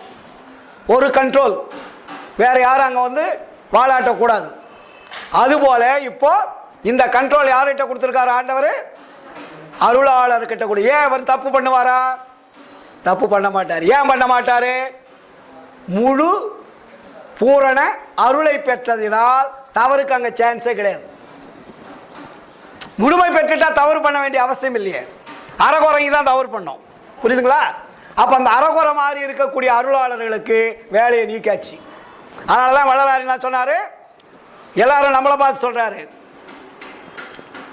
என்ன அறியறது இங்கே அவர் ஆண்டவர் அறியாதவங்களாம் உட்காந்துருக்காங்களா? முதல் சொன்னல, ஆண்டவர் வள்ளலாருக்கு தெரியுது, வள்ளலார் ஆண்டவருக்கு தெரியுது, சுற்றி இருக்கிறவங்களுக்கெல்லாம் ஆண்டவர் எங்கே இருக்காருன்னு தெரியாது. அவருடைய வாய்ஸ் மட்டும் வருது. அந்த வாய்ஸை கேட்குறாங்க, வள்ளலாரை பார்க்குறாங்க, அவருக்கு அணுவை கொடுக்குறாங்க, ஒரு வாங்குறாரு, உட்காந்துக்கிறாரு.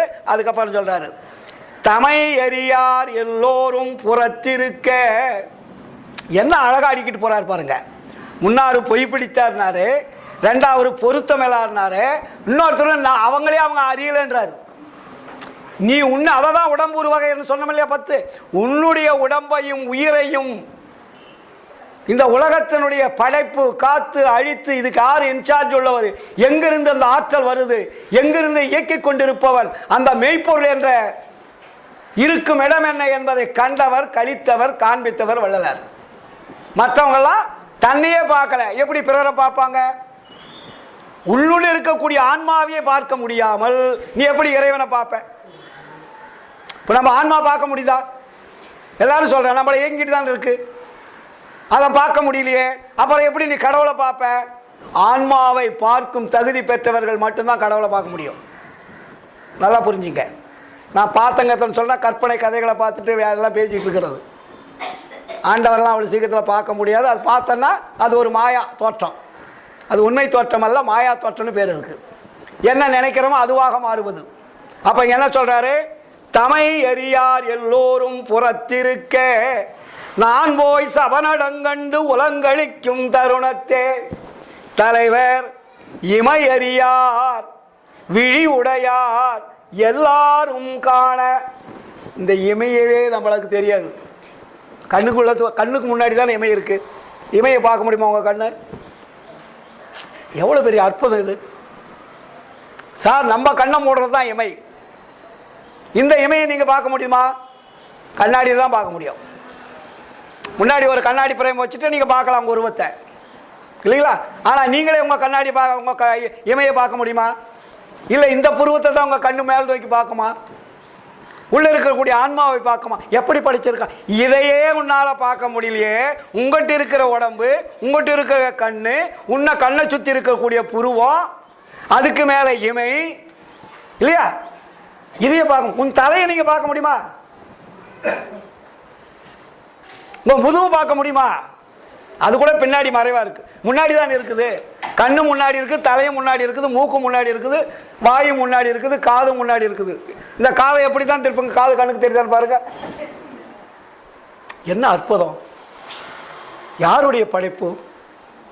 இதையெல்லாம் நீங்கள் நினைக்காமல், இதையெல்லாம் உணராமல், கற்பனை கலைகளை கட்டி வைத்த தெய்வத்தை பார்த்து வணங்குகின்றீர்களே, தெளிவு எப்படி கிடைக்கும்? இது எவ்வளவு பெரிய விஷயம்! அதனால்தான் வள்ளலார் அடுத்தடுத்து சொன்னாரு, தன்னை அறிந்து இன்பமுற வெண்ணிலாவே ஒரு தந்திரம் நீ சொல்ல வேண்டும் வெண்ணிலாவே.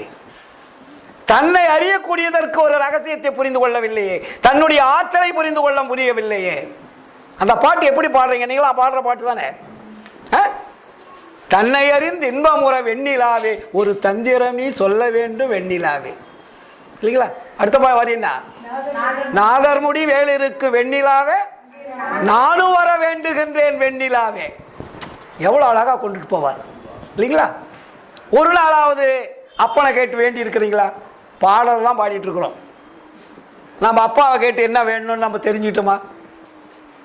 தினமும் நம்ம படிக்கிற பாடல் தானே, இல்லைங்களா? அதுக்கு வேண்டுதல்னே போட்டார் வள்ளலார். ஃபர்ஸ்ட் பாடல என்ன பாட்டு? அப்பா நான் வேண்டுதல் கேட்டு அருள் புரிதல் வேண்டும். முதல் வரியில என்ன போட்டாரு? பொருள் புரிதல் வேணா கேட்டாரு.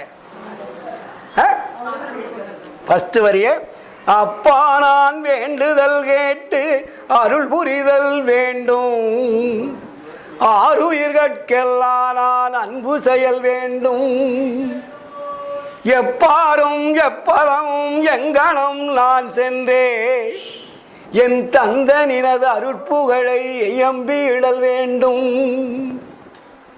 செப்பாதமே நிலமேல் சுத்த சிவமார்க்கம் திகழ்ந்தோங்க அருஜோதி செலுத்தி இடல் வேண்டும்,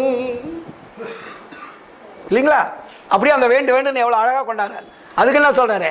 தப்பேது நான் செய்யணும் நீ பொறுத்தல் வேண்டும், தலைவா நீனை பிரியாத நிலைமையும் வேண்டுவனே. நம்ம பிரியிறோமே, இறைவனை நினைச்சா நம்ம பிரியலான்ற எண்ணம் வருமா? இல்லைங்களா? அப்போ வள்ளலார் என்ன சொல்றாரு? வள்ளலார் இறைவனை பிரிந்த வரலாறு கிடையாது.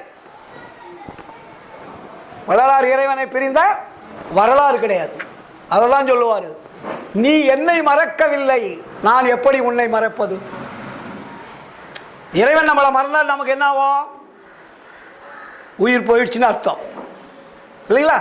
அப்போ அதெல்லாம் வள்ளலார் சொல்லுவாரு, நான் மறந்தேன் எனினும் என்னைத்தான் மறவான் எனது நாயகன் என்றாடுகின்றேன், இதுவரையில் ஊன் மறந்தேன் உயிர் மறந்தேன் உன்னை மறந்தறியேன், மறந்தால் உயிர் விடுவேன் கணம் தரியேன், ஆணை ஆணை இது சத்தியம் வச்சு சொன்னார். ஒரு செகண்ட் கணம்னா ஒரு செகண்ட்ல பாதி, இப்படி மூடுறதுக்குள்ள அந்த பாதி வந்ததில் கூட நேரம் கூட நம்ம இறைவன் நினைக்காம இருக்கக்கூடாதுன்னு சொல்றாரு. ஏனென்றால் அது அப்படிதான் இருக்கு. நம்ம உடம்புக்குள்ள லேப்டாப்னு ஆரம்பிச்சு என்னைக்காவது நின்று இருக்கா? நீங்க தூங்கினாலும் சாப்பிட்டாலும் எங்க போனாலும் என்ன தப்பு பண்ணாலும் நல்லது பண்ணாலும் அதனுடைய வேலையை அது செஞ்சுக்கிட்டே இருக்கு. அது நிக்குதா? அது நிற்காமல் உன்னை இயக்கி கொண்டிருக்கின்ற பொழுது நீ அதை நினைக்காமல் இருப்பது எவ்வளவு பெரிய குற்றம். அந்த உண்மையை தெரிஞ்சுக்கிட்டோம்னா நமக்கு அருள் என்பது தானா சுரக்கும். புரியுதுங்களா? அப்பதான் இங்க வள்ளலார் என்ன சொல்றாரு? இது மாதிரி நிறைய பாடல்கள் நேராச்சுல சாப்பாடு டைம். ஓஹோ ஆச்சுங்களா? ஏன்னா நான் பாட்டு பேசிட்டு இருந்த மணி 1:30, உங்களுக்குலாம் பசி ஆச்சுங்களா? அப்போ உங்க வள்ளலார் என்ன சொல்றாரு? இந்த அனுபவ மாலையில் இந்த உலகத்தில் இருக்கிறவங்கள பூரா கம்ப்ளீட் ஓப்பன் பண்ணிட்டார். எவ்வளவு பெரிய ஞானியா இருந்தாலும் சரி, இங்க கம்ப்ளீட் அப்படியே அந்த அனுபவ மாலையில வந்து தீர்த்துட்டார் எல்லாத்தையுமே. என்ன சொல்றாரு பாருங்க, இங்க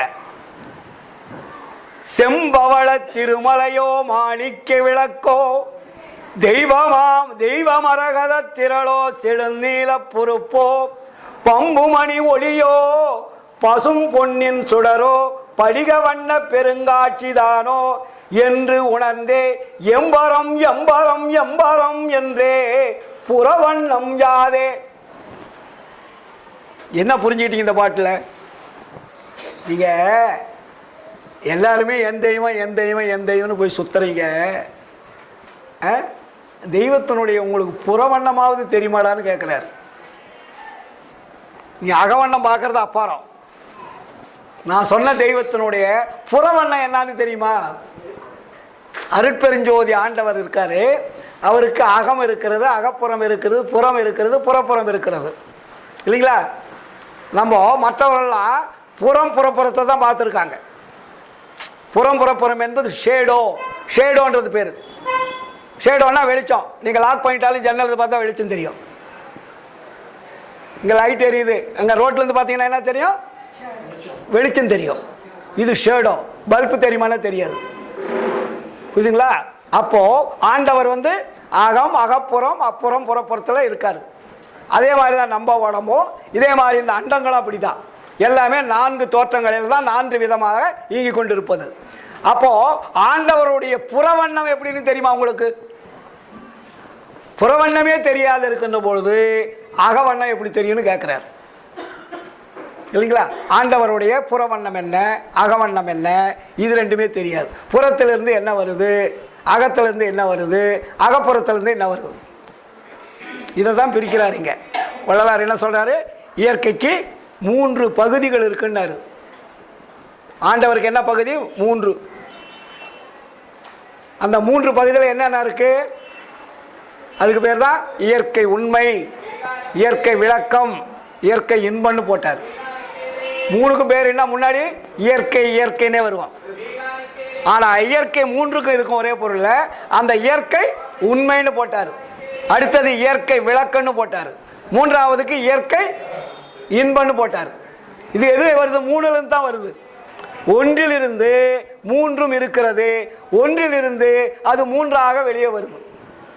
அதனால தான் இங்கே புறவண்ணம் எப்படி தெரியும்? புறவண்ணமே தெரியாது இருக்கும்போது அகவண்ணம் எப்படி தெரியும்ன்றார். புரியுதுங்களா? ரொம்ப ஈஸியாக கொடுக்குறாரு, சாதாரணமாக புரியும். ஒரு பொருள் இருக்கிறது, அது அருட்பெருஞ்சோதி ஆண்டவர். அதுக்குள்ள என்ன இருக்கு? இயற்கை உண்மை என்பது மாற்றமில்லாதது, தோற்றமில்லாத என்ற ஒரு ஒளி இருக்கு.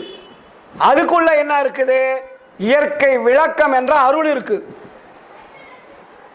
அது விரிஞ்சா என்ன வருது? இயற்கை இன்பம் என்ற என்றும் அழியாத வாழ்வு இருக்கு. இயற்கை உண்மையை தொடர்பு கொண்டால் இயற்கை இன்ப விளக்கம் என்ற அருள் கிடைக்கும். இயற்கை விளக்கம் என்ற அருளை அனுபவித்தால் இயற்கை இன்பம் என்ற அழியாத தேகம் கிடைக்கும். எல்லாமே இயற்கை, இங்க செயற்கைக்கு வேலையே கிடையாது. புரியுதுங்களா? அப்போ வள்ளலார் எந்த ஆண்டவருடைய தன்மை என்ன? 3 தன்மையாக இருக்கிறது, ஆனால் ஒரே பொருளை குறிக்கும். அப்ப அந்த ஒரு பொருளுக்குள்ள இது 3ம் அடங்கி இருக்கிறது. அதனாலதான் வள்ளலார் என்ன சொன்னாரு? இந்த ஜோதிக்கு என்ன பேரு? இயற்கை விளக்குன்னு பேர் வச்சார். சத்தியஞான சபை கட்டிட்டு இருப்பாடு இயற்கை விளக்க நிறைவாக விளங்கிய சத்திய ஞான சபையின் கண்ணே. நீங்க விண்ணப்பெல்லாம் படிக்கிறீங்கல்ல, 4 விண்ணப்பம் இருக்கும். ஒவ்வொரு வரியிலையும் அற்புதமான வார்த்தைகளை போடுவார். அதாவது ஃபர்ஸ்ட் விண்ணப்பத்தை வழியை சொல்வார், பார்வதைபுரம் என்றும் வடலூர் என்றும் உலகியலால் குறிக்கப்படுகின்ற, இப்படி சொல்றாரு இல்லையா? அப்படியே சொல்லிட்டு வந்து கடைசியில் என்ன சொல்றாரு? இயற்கை விளக்கம் என்கின்ற சத்திய ஞான சபையின் கண்ணே, உண்மை இயற்கை உண்மையாய் விளங்குகின்ற அருட்பெருஞ்சோதியாய் அப்படின்னு. இயற்கை உண்மை என்பது அது உள்ளே விளங்கக்கூடியது. இயற்கை விளக்கம் என்பது தோற்றம். இயற்கை உண்மைக்கு தோற்றம் கிடையாது. புரியுதுங்களா? நீங்க இன்பத்தை வெளியே சொல்ல முடியுமா? இல்லைங்களா? அதே மாதிரி அந்த இயற்கை இன்பம் என்பது அனுபவித்தால் மட்டும்தான் தெரியும். அனுபவிக்காதனா அது சொல்ல தெரியாது, சொல்லுவதற்கு வார்த்தை கிடையாது. ஆனால் அதுக்கு மௌனம்னு பேர். அதுக்கு மௌனம் சாதிப்பதன்றி வேறொரு கண்டிலேன். நீ ஆண்டவர்கிட்ட கலந்த எப்படி கலந்தன்னு கேட்டா சொல்ல முடியுமா? அதனால தான் சொல்லுவாரு, நீ கலந்தால் அப்பொழுது நான் கலந்தது என்னவென்று தெரியும்னாரு. நீ என்ன கேட்குற, அதை நான் சொல்றேன், ஆனால் உனக்கு புரியாது. ஆனால் எப்போ புரியும்னா, நீ என்னை மாதிரி கலந்தால் அந்த அனுபவத்தின் வாயிலாக நான் கலந்தது எப்படி என்பது அப்போதான உனக்கு புரியும்னாரு. புரியுதுங்களா? அப்பதான் என்ன சொல்றாருங்க, மனை எகத்தே மலர் அணை மேல் எனை அணைந்த போது, இறைவன் அவரை கட்டி தழுவி அரவணைக்கின்ற பொழுது, மணவாளர் வடிவென்றும் எனது வடிவென்றும் கலந்தாச்சு. கலந்துட்டு இருப்பாடு. அவருடைய உருவம் வேறு, வள்ளலார் உருவம் வேறுன்றது அங்கே கிடையாது. புரியுதுங்களா? அதே பாடலில் கொண்டு வராரு. மலை அணைந்து மலர் அணை மேல் எனை அணைந்த போது மணவாளர் வடிவென்றும் எனது வடிவென்றும் தன்னை நினைந்து பிரித்து அறிந்திலையடி. அங்க பிரிக்கிறதுக்கு சான்ஸ் இல்லை. அப்புறம் என்ன சொல்றாரு, சற்றும் அறியேன் எண்ணில் யான் மற்ற அறிவது என்ன, திணையளவாயினும் விகற்ப உணர்ச்சி என்பதிலேயே திருவாளர் கலந்தபடி செப்புவது எப்படியோ. இறைவன் கலந்ததை நான் எப்படி சொல்லுவேன்? அங்க சொல்லுவதற்குண்டான உணர்ச்சியே இல்லையே. உணர்வு இருந்தால் சொல்லுவீங்க, உணர்வு இல்லைன்னா சொல்ல முடியுமா? அங்க எல்லாமே ஆப்பாயிடும். ஆப்பாகும் போது கணவன் மனைவி சுகம் மட்டும்தான் இருக்கும். அதே மாதிரி இறைவனுடைய அருள் சுகம்தான் இருக்கும். அந்த அருள் சுகத்தை போய் நீ வெளியே சொல்ல முடியுமா? அந்த சுகத்தை அனுபவித்தால் மட்டும்தான் புரியும். ஆனால் என்னை போல நீ அனுபவிடா, அப்பதான் உனக்கு தெரியும். இதை சொல்லுவதற்கல்ல, அதை விளக்க முடியாது. அப்படிப்பட்ட ஒரு நிலைதான் அனுபவமாலை. அதனால்தான் சொல்லுவாரு, மணவாளர் வருகின்ற தருணம் இது மடவாய், மாளிகையின் வாயிலெல்லாம் வளம் பெற நீ புனைக, குணவாளர் அணையும் மலர் அணையகத்தே நானும் குளவுமணி விளக்கத்தால் அலங்கரிக்க புகுவேன், சற்று மயல் தனவாத சுகந்தரும் என் தனி கணவர் வரிலோ. ஏன் இதுக்கெல்லாம் நான் சொல்றேன், அவர் அந்த சுகத்துக்கு ஈடு என சொல்ல முடியாது. அது தனிச்சுகம்னாரு.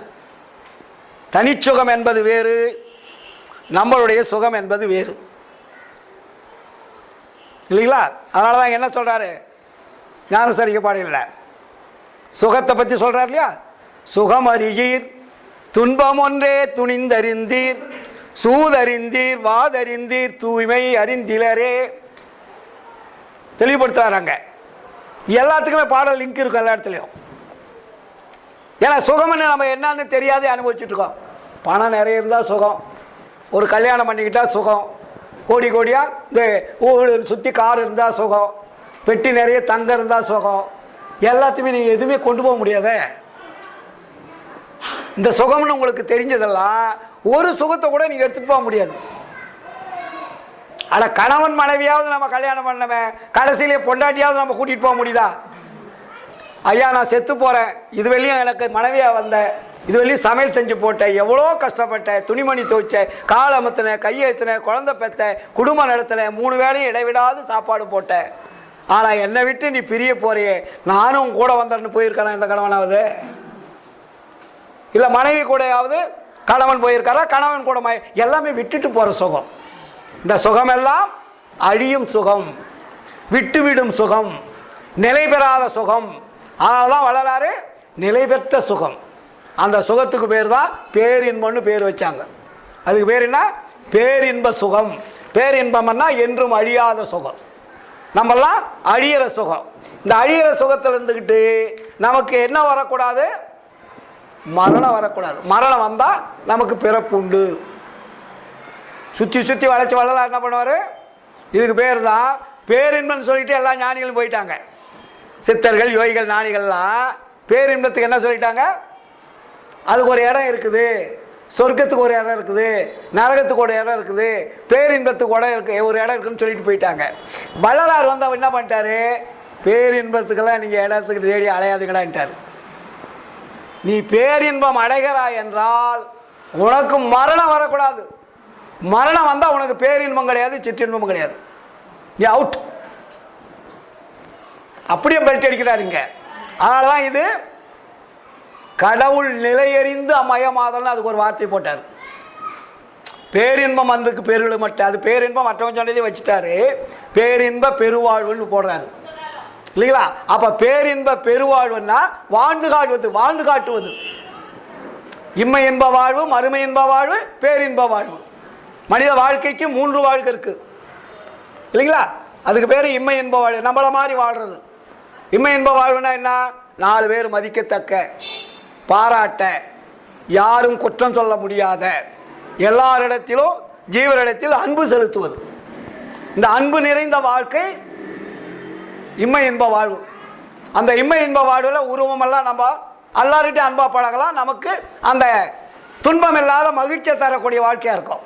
எல்லாருக்குமே உதவக்கூடிய வாழ்க்கை, அதுக்கு இம்மை இன்ப வாழ்வு. மறுமை இன்ப வாழ்வு எப்படி?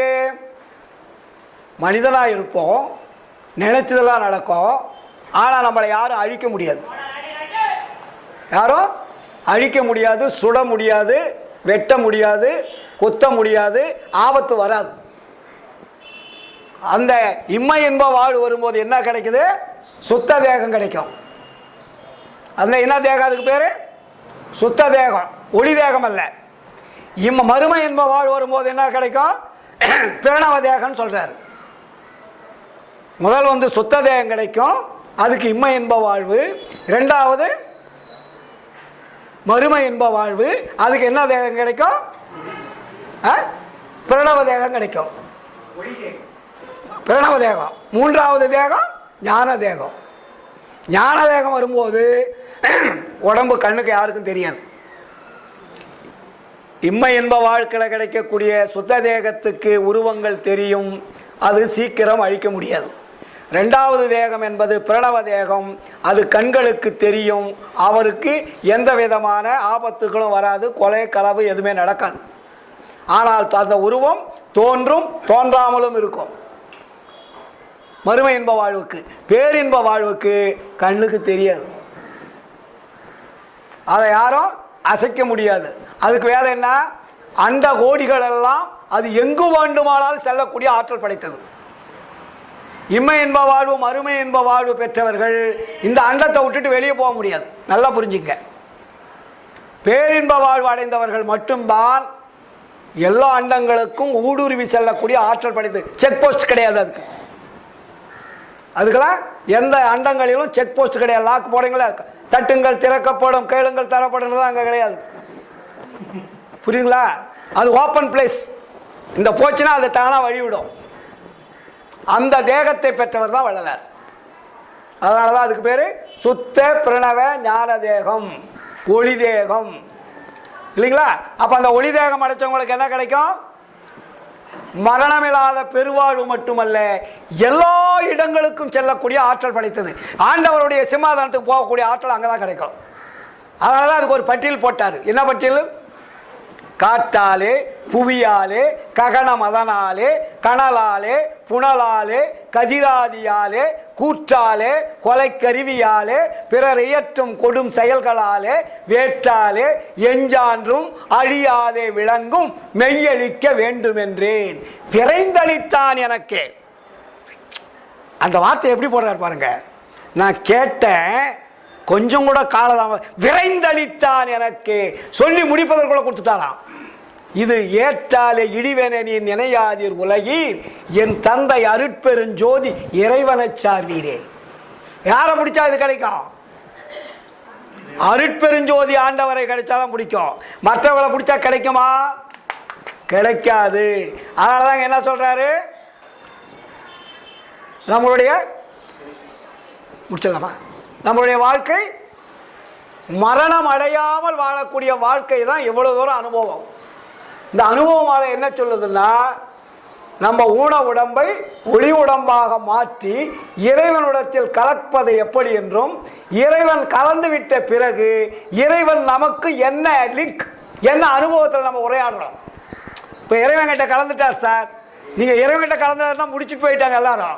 இவர் என்ன பண்ணுறாரு, இறைவன்கிட்ட கலந்துட்டு இருப்பாடு என்னென்ன நடக்கும் என்பதை சொல்கிறாரு. இது பெரிய என்னன்னு சொல்கிறது, அதுக்கு என்ன தெரியும்னு சொல்லுவாங்களே, அதாவது உலகத்திலே சொல்லாதது. இது கலந்துட்டா முடிஞ்சு போச்சு அப்படின்றதான் நம்ம கேட்டுருக்கோம். ஆனால் இங்கே வள்ளலார் என்ன பண்ணுறாரு, இறைவனோட கலந்து விட்ட பிறகு என்னென்ன செய்யலான்றதான் சொல்கிறாரு. இதுதான் அனுபவம். இப்போ செஞ்சுக்கிட்டு இருக்கிறதையும் சொல்கிறாரு. புரியுதுங்களா? அனுபவமாக எடுத்து 100 பாடல் தங்கங்கள், தங்கன்னு சொல்ல முடியாது, முத்துக்கள், அதுக்கெல்லாம் ஈடுனியே கிடையாது. இதெல்லாம் கூட ஒரு காலத்தில் எப்படியோ போயிடும். அது நம்மளால் தோற்றுவிக்கப்பட்டது. வைரம், புஷ்பராகம், தங்கலாம், இதுக்கு அது மதிப்பு இல்லை. இதுக்கு மதிப்பு சொல்ல. அதனால தான் சொன்னார், டே நீ கடவுளை என்னென்னவோ பேர் வச்சு சொல்கிறடா, இந்த பேரெல்லாம் அந்த கடவுளுக்கு பொருந்துமா? இதான் நீங்கள் வச்ச பேர் தானே அப்படின்னு அருட்பம். அதே அனுபவமாக சொல்கிறாரு பாருங்க. தந்தை என்றாய், மகன் என்றாய், மணவாளன் என்றாய் தகுமோ? நீ ஆண்டவனை பார்த்து அம்மான்ற, தாயேன்ற, அப்பான்ற, மகன்ற, என்ன வார்த்தை இதெல்லாம் அதுக்கு பொருந்துமாடா? அது முறை வச்சு பாருங்க பொருந்துமான்னு. இப்போ நம்ம உலகத்தில் ஒரு முறை வச்சிருக்கிறோம் இல்லையா, அண்ணன் முறை, தம்பி முறை, அக்கா முறை, மாமா முறை, மச்சா முறைன்னு. இதை மாற்றி அம்மாவை போய் அத்தைன்னு சொன்னால் எப்படி இருக்கும்?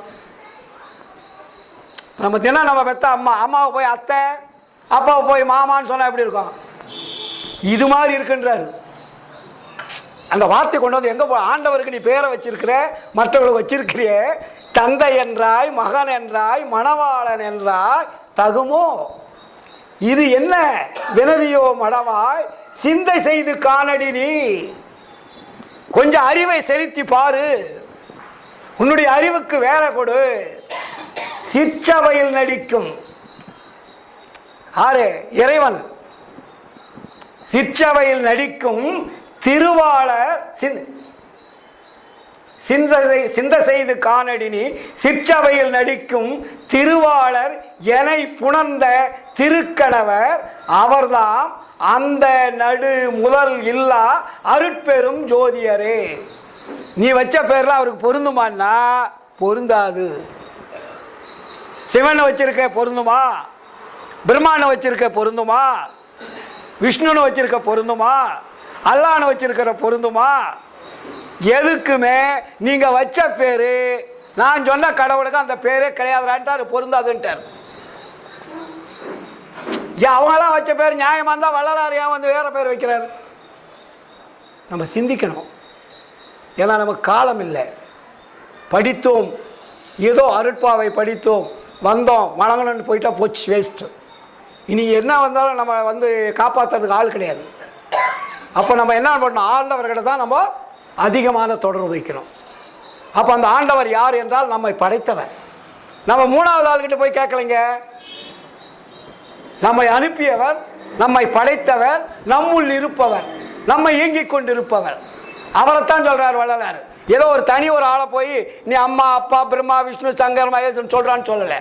இந்த பாட்டெல்லாம் படிச்சிங்கன்னா ஐயோ அப்பா, தந்தை என்றாய், மகன் என்றாய், மணவாளன் என்றாய் தகுமோ? இங்கு இது என்ன விளைவியதோ மடவாய், சிந்தை செய்து காணடி, நீ உன்னுடைய அறிவை பார்த்து நீ தெரிஞ்சதா அப்படியெல்லாம் சொல்லுவியா? சிற்றவையில் நடிக்கும் திருவாளர் எனை புணர்ந்த திருக்கணவர் அவர்தாம் அந்தம் நடு முதலில்லா அருட்பெரும் ஜோதியரே. வேறிலேயே வேற கடவுள் ஏது? எப்படி இந்த கடவுள்லாம் உற்பத்தி பண்ணீங்க? எந்த வகை பொய் புகழ்வேன் மற்றையர் போல் அம்மா. நான் எப்படி மற்றவன் மாதிரி பொய் சொல்ல முடியுமா என்னால? நான் தெரிஞ்சிட்டு இருப்பாடு, இவர் ராமசாமின்னு தெரிஞ்சிட்டு பாடு, அவரை முத்துசாமின்னு சொன்னா அவர் ஒத்துக்குவாரா? தெரிஞ்சிட்டு இருப்பாரு, நான் எப்படி பேரை மாற்றி சொல்ல முடியும்? அருட்பெருஞ்சோதி ஆண்டவர் என்று தெரிந்துவிட்ட பிறகு அவருக்கு பெயர் மாற்றி சொல்வதற்கு என் நா கூசுகிறது, சொன்னால் நா கழுவி போயிடுன்றாரு. அதனால்தான் வள்ளலார் சொன்னாரு, நம்மளுடைய 10 கட்டளையில் என்ன போட்டாரு சன்மாரிகள் புரிஞ்சுக்கிறதுக்கு? முதல் வரி என்ன போட்டாரு? கடவுள் ஒருவரே. ஒருவர்னு போடல, ஒருவரே. அழுத்தம் ஸ்ட்ராங். அந்த வார்த்தை படித்து பார்த்தா தான் அதை அப்படியே சும்மா கடவுள் ஒருவரேன்னு படிக்காதீங்க.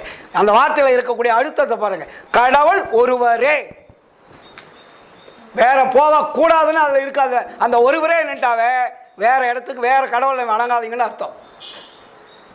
கடவுள் ஒருவரே, அவரே. அவர்னு போட்டாரா? அவரே அருட்பெருஞ்சோதியர். ஏன்னா நம்ம இவ்வளோ நான்லாம் வந்து பல தெய்வங்களை வணங்கினவன் தான். நீங்களாம் கூட கம்மியாக வணங்கியிருப்பீங்க. ஆமாம், ஏன்னா நீங்கள் ஏதோ பெங்களூரில் போவோம், அங்கங்கே ஏதோ தெரிஞ்சதை போயிருப்பீங்க. நான் எல்லா தெய்வத்திட்டு போய் அங்கே பிரச்சனை எத்தனை கோயிலில் பண்ணியிருப்பேன் தெரியுங்களா? தாடி இவ்வளோ விட்டுருப்பேன். எவ்வளோ இங்கே இருக்க கருன்னு எனக்கு 30 வயசுலேயே தாடி விட்டுட்டு, ஏன்னா என்னுடைய பழைய போட்டாலாம் வாட்ஸ்அப்பில் அனுப்பியிருப்பேன். ஏன்னா அது ஒரு நாளைக்கு அனுப்புகிறேன். ஏன்னா இவன் இப்படி பேசுகிறான், இவனுக்கு முன்னாடி இவன் எப்படி இருந்தான்னு மறு பேர் கேட்பாங்க இல்லையா? நல்லா பட்டை ஃபுல்லாக பட்டை அப்படியே நெத்தி நிறைய அடிச்சிருப்பேன், அப்படியே ஜெகஜோதியாக இருக்கும். சென்ட்ரலில் வந்து ஒரு சந்தனத்தை வைப்பேன், சந்தனத்து மேலே குங்குமத்தை வைப்பேன். ஏன்னா அப்படியே ஜடாமுடி மாதிரி முடி அப்படியே பார்த்தா கருன்னு இருக்கும். அப்படியே பார்த்து, ஆமாம், அவன் அப்படியே வீட்டில் இருந்து நேராக கடைக்கு வருவேன். கடைக்கு வரும்போது அவங்கெல்லாம் நம்மளை பார்த்தோன்னே தெய்வமாக பார்ப்போம். ஐயா ஐயா ஐயான்னுவாங்க. அந்த சின்ன வயசில் 60 வயசானவங்களை கூட வந்து அப்போ நமக்கு ஒரு பெரிய ஒரு மதம் நம்மளை வந்து இப்படி சொல்கிறாங்க. ஆமாம், அந்த ஆணவம் அந்த அப்போ அதை அவங்க வந்து நம்மளை கும்பிடும் போதே நம்மளை அறியாத ஆஹா நம்ம பெரிய ஆளாட்டுருக்கு எல்லோரும் கும்பிட்றானுங்க அப்படின்னு நினைக்கணும். அப்புறம் எல்லா கோயிலுக்கும் போகிறது. அப்புறம் காலையில் எழுந்திரிச்சோடனே இடைவிடாத தியானம் பண்ணுறது, பகலில் போய் உட்காந்துக்கிறது. அப்புறம் தனியாக எங்கெங்கே தியான மண்டபங்கள் இருக்குது அங்கெல்லாம் போய் உட்காந்துக்கிறது.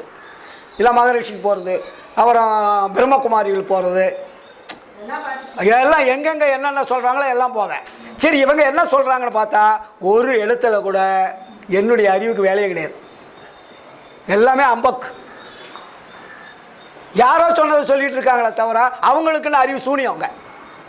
அவங்களாம் டீச்சர்ஸ் மாதிரி. இப்போ மவுண்ட் ஆப்பிலேருந்து வராங்க சிஸ்டர்ஸ் பிரம்மகுமாரிகள். நான் போய் மவுண்ட் ரோட்டில் 40 வருஷத்துக்கு முன்னாடி அங்கே போய் சேர்ந்தேன். அப்போ தான் முதல் மவுண்ட் ரோட்டில் ஆரம்பிக்கிறாங்க. பிரஜாபிதா பிரம்மா ஈஸ்வரிய விஸ்வ வித்யாலயம். புரியுதுங்களா? அதுக்கு பேர் மவுண்ட் ஆஃப் ராஜஸ்தானில். இப்போ இருக்கிற எத்தனையோ யோகங்கள்லாம் வந்துருச்சு, தியான மண்டபம்லாம் வந்துருச்சு.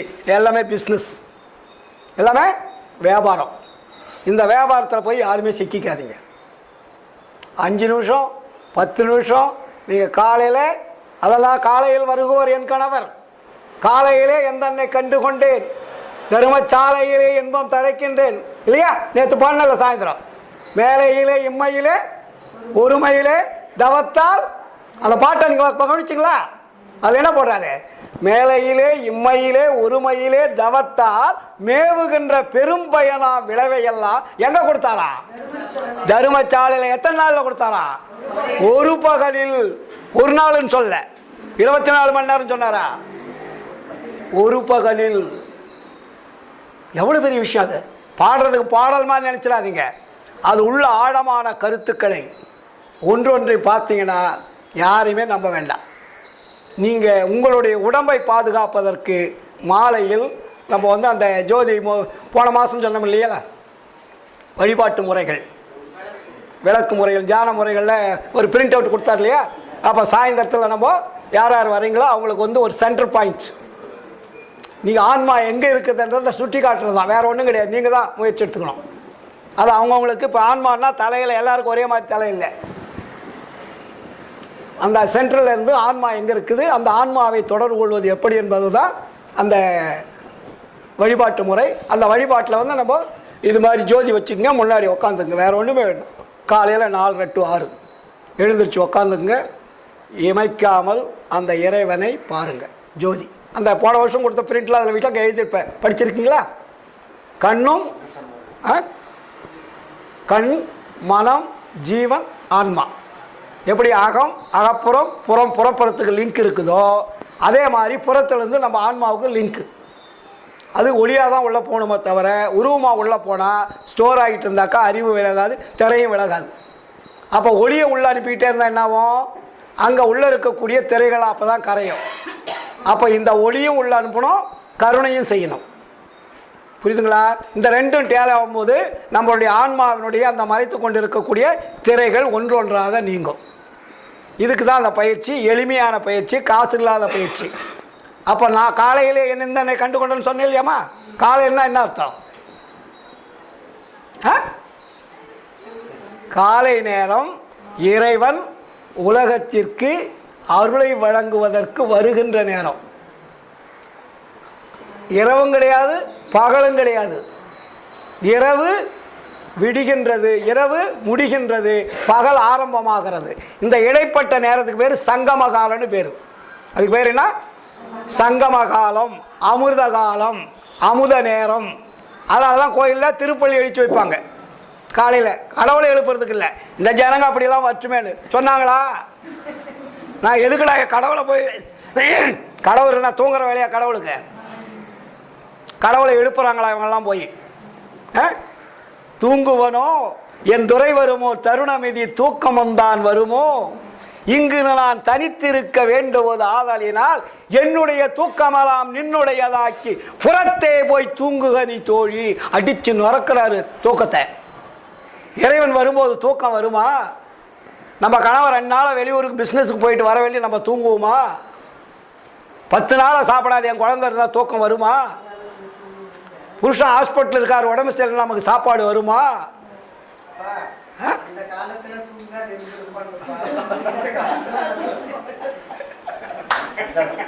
அதனால் சிரிப்பதற்கல்ல, சிந்திப்பதற்காக நம்முடைய அனுபவமாலே அது இன்னும் எக்கச்சக்கமாக இருக்குது. 100 பாடல் சொல்லிக்கிட்டே இருக்கலாம். ஆனால் இந்த அளவிற்கு ஒரு யதார்த்தமான நிலையில் அருள் அனுபவத்தை பெற்று, அந்த அருள் அனுபவத்தை முழுமையாக பெற்று அந்த அனுபவத்தை எல்லாம் மக்களுக்கு சொல்கிறார். அனுபவ மாலை என்பது அனுபவித்த உண்மைகளை, முதல் அருள் விளக்கம் என்பது அருளை கிடைக்கக்கூடிய உண்மைகளை சொன்னார். இங்கே அருளை அனுபவித்து பெற்ற பிறகு அனுபவித்த உண்மைகளை மக்களுக்கு சொல்கிறார். நீங்களும் என்னை போல இப்படி அனுபவிங்க, மற்றவங்க சொல்கிறத கேட்காதீங்க. ஆனால் வள்ளலார் அப்படி சொல்ல, நம்ம சொல்கிறோம். அவர் சொல்லாமல் சொல்லுவார். நீ அங்கே போகாதீங்கன்னு சொல்ல மாட்டார். இப்போ நம்ம அங்கே போகாதன்னு சொல்லுவோம், வள்ளலார் அப்படி சொல்லுவார், நான் சொல்ல மாட்டார். இங்கே இருப்பா அப்படின்னு சொல்லுவார். இங்கே இருப்பான்னா என்ன நம்ம புரிஞ்சுக்கணும். அந்த வார்த்தைக்குள்ளேயே அவ்வளோ அடக்கம் இருக்கும். வார்த்தையில் கூட அடக்கமான வார்த்தை. நம்மளை மாதிரி எடுத்துங்க ஒருத்தன்னு பேச மாட்டார்.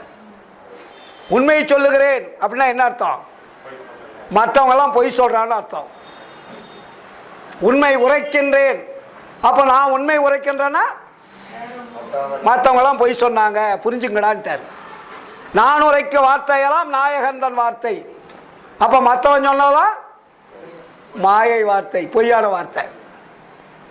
அதனால தான் இங்கே பிரிப்பார். இறைவன் சொல்லுவது வேறு, மாயை சொல்லுவது வேறு. இப்போ நேற்று ஒரு இஸ்லாம் அம்மா என் கூட வந்தாங்க ட்ரெயினில். அவங்க சில விஷயங்களை சொல்லிட்டு வந்தாங்க. அப்போ அவங்க நூல்கள்லையே, அவங்களுடைய குரான்லையே அவங்களுக்குள்ளேயே வேறுபாடு கருத்துக்களை சொல்லிட்டு அதுக்கு ஒரு பத்திரிக்கை வந்திருக்கு. அந்த பத்திரிக்கை படின்னு கொடுத்தா அதில் எவ்வளோ பெரிய விஷயங்களை அவங்களுக்குள்ளேயே போட்டு பொங்கிக்கிறாங்க. அது ஒரு ஆறு எழுதுகிறாரு, இஸ்லாம் நபிகள் அவர்கள் இந்த இடத்தில் இப்படி சொல்லியது அது ஏற்புடையதாக அல்ல.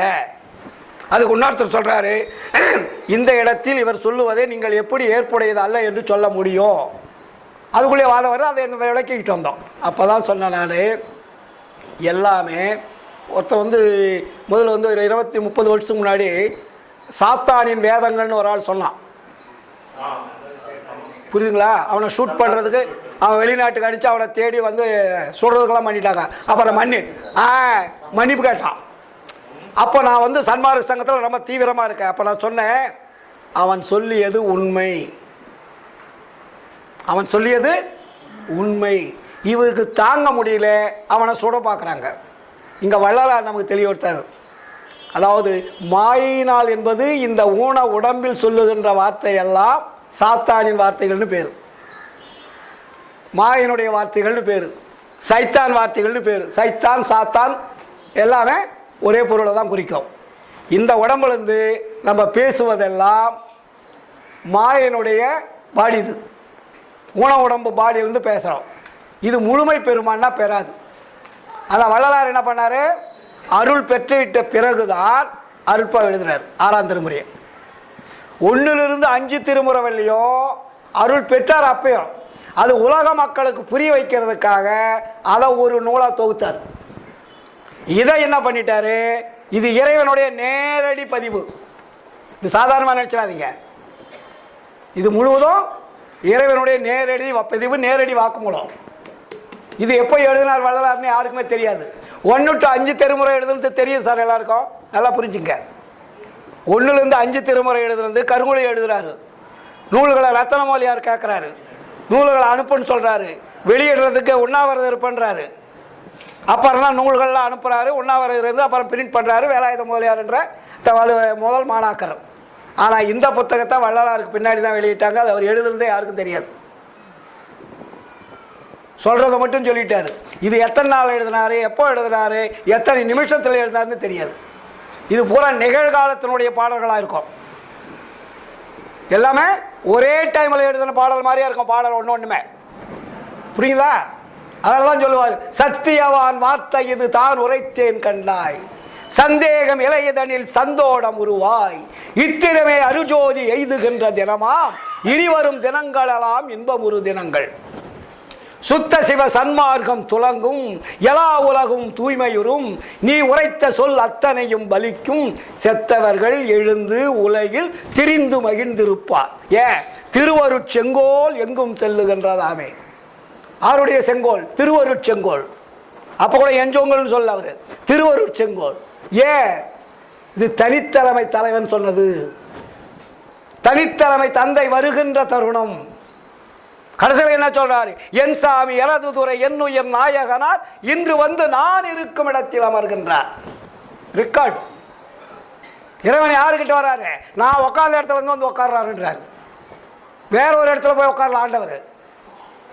சித்தி விளாகத்துக்கு வரும்போது வேற இடம் எக்கச்சக்கமாக இருக்குல்ல, அங்கே போய் உட்காந்து நீ வானு கூப்பிட்டார கடவுளை வள்ளலார. எங்கே உட்காந்துருக்காரு, சித்தி விளாக இடத்துல கூட எந்த இடத்துல உட்கார்றாரு, நான் உட்கார்ந்த இடத்துல உட்கார்றாரு. என் சாமி எனது துறை என்னுயிர் நாயகனார் இன்று வந்து நானும் இருக்கும் இடத்தில் அமர்கின்றார். பின்சாரும் 2.5 நாழிகைக்குள்ளே எனது பேருடம்பில் கலந்து உலத்தை பிரியாமல் இருப்பார். தன் சாதி உடைய பெரிய தவத்தாலே நான் தான் சாற்றுகின்றேன் அறிந்தது இது சத்தியம் சத்தியம் சத்தியமே.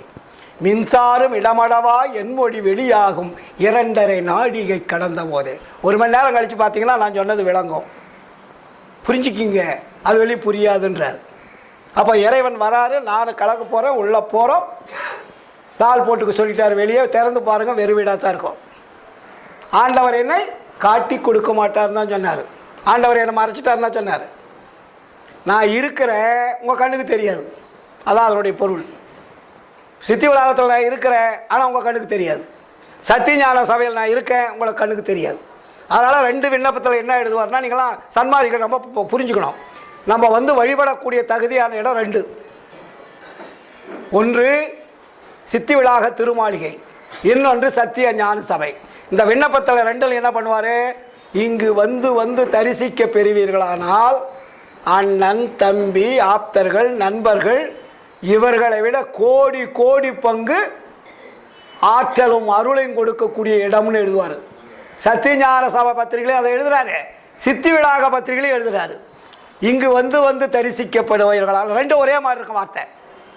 சித்தி பெற்ற இடமும் இறைவன் இருக்கக்கூடிய இடம். அதுக்கு என்ன அர்த்தம், ஆண்டவர் கலந்த இடம், ஆண்டவர் காட்சி கொடுக்கும் இடம். புரியுதுங்களா? இங்கே ஆண்டவர் வந்து கலந்து கொண்டார், அங்கே ஆண்டவர் காட்சி கொடுக்கின்றார். அப்படி வச்சுங்க. அதனால் நேராச்சு, 2 மணி ஆயிடுச்சு. நீங்கள் அவசியம் சாப்பிடுங்க. மறுபடியும் ஆதியம் நம்ம அந்த தீப வழிபாட்டு முறை எப்படின்றத சொல்லிவிட்டு அதை நீங்கள் டெய்லி பயிற்சி எடுங்க. எல்லாம் வல்ல அருட்பெருஞ்சோதி ஆண்டவர் உங்களுக்கு பூரண அருளை கொடுக்க வேண்டுமாறு வேண்டிக் கொண்டு இந்த காலை நேர அனுபவ மாலையினுடைய உரையை நிறைவு செய்வோம். மீண்டும் நேரம் கிடைக்கின்ற பொழுது பேசுவோம் என்று கூறி இந்த வாய்ப்பளித்த அத்தனை அன்புள்ளங்களுக்கும் சகோதர சகோதரிகளுக்கும் எல்லோருக்கும் என மனமார்ந்த உளமார்ந்த நன்றிய வாழ்த்துக்களையும் தெரிவித்துக் கொண்டு எனது சிறிய உரையை நிறைவு செய்கிறேன். நன்றி, வணக்கம், வாழ்த்துக்கள். அருட்பெரும் ஜோதி, அருட்பெரும் ஜோதி, தனிப்பெரும் கருணை, அருட்பெரும் ஜோதி.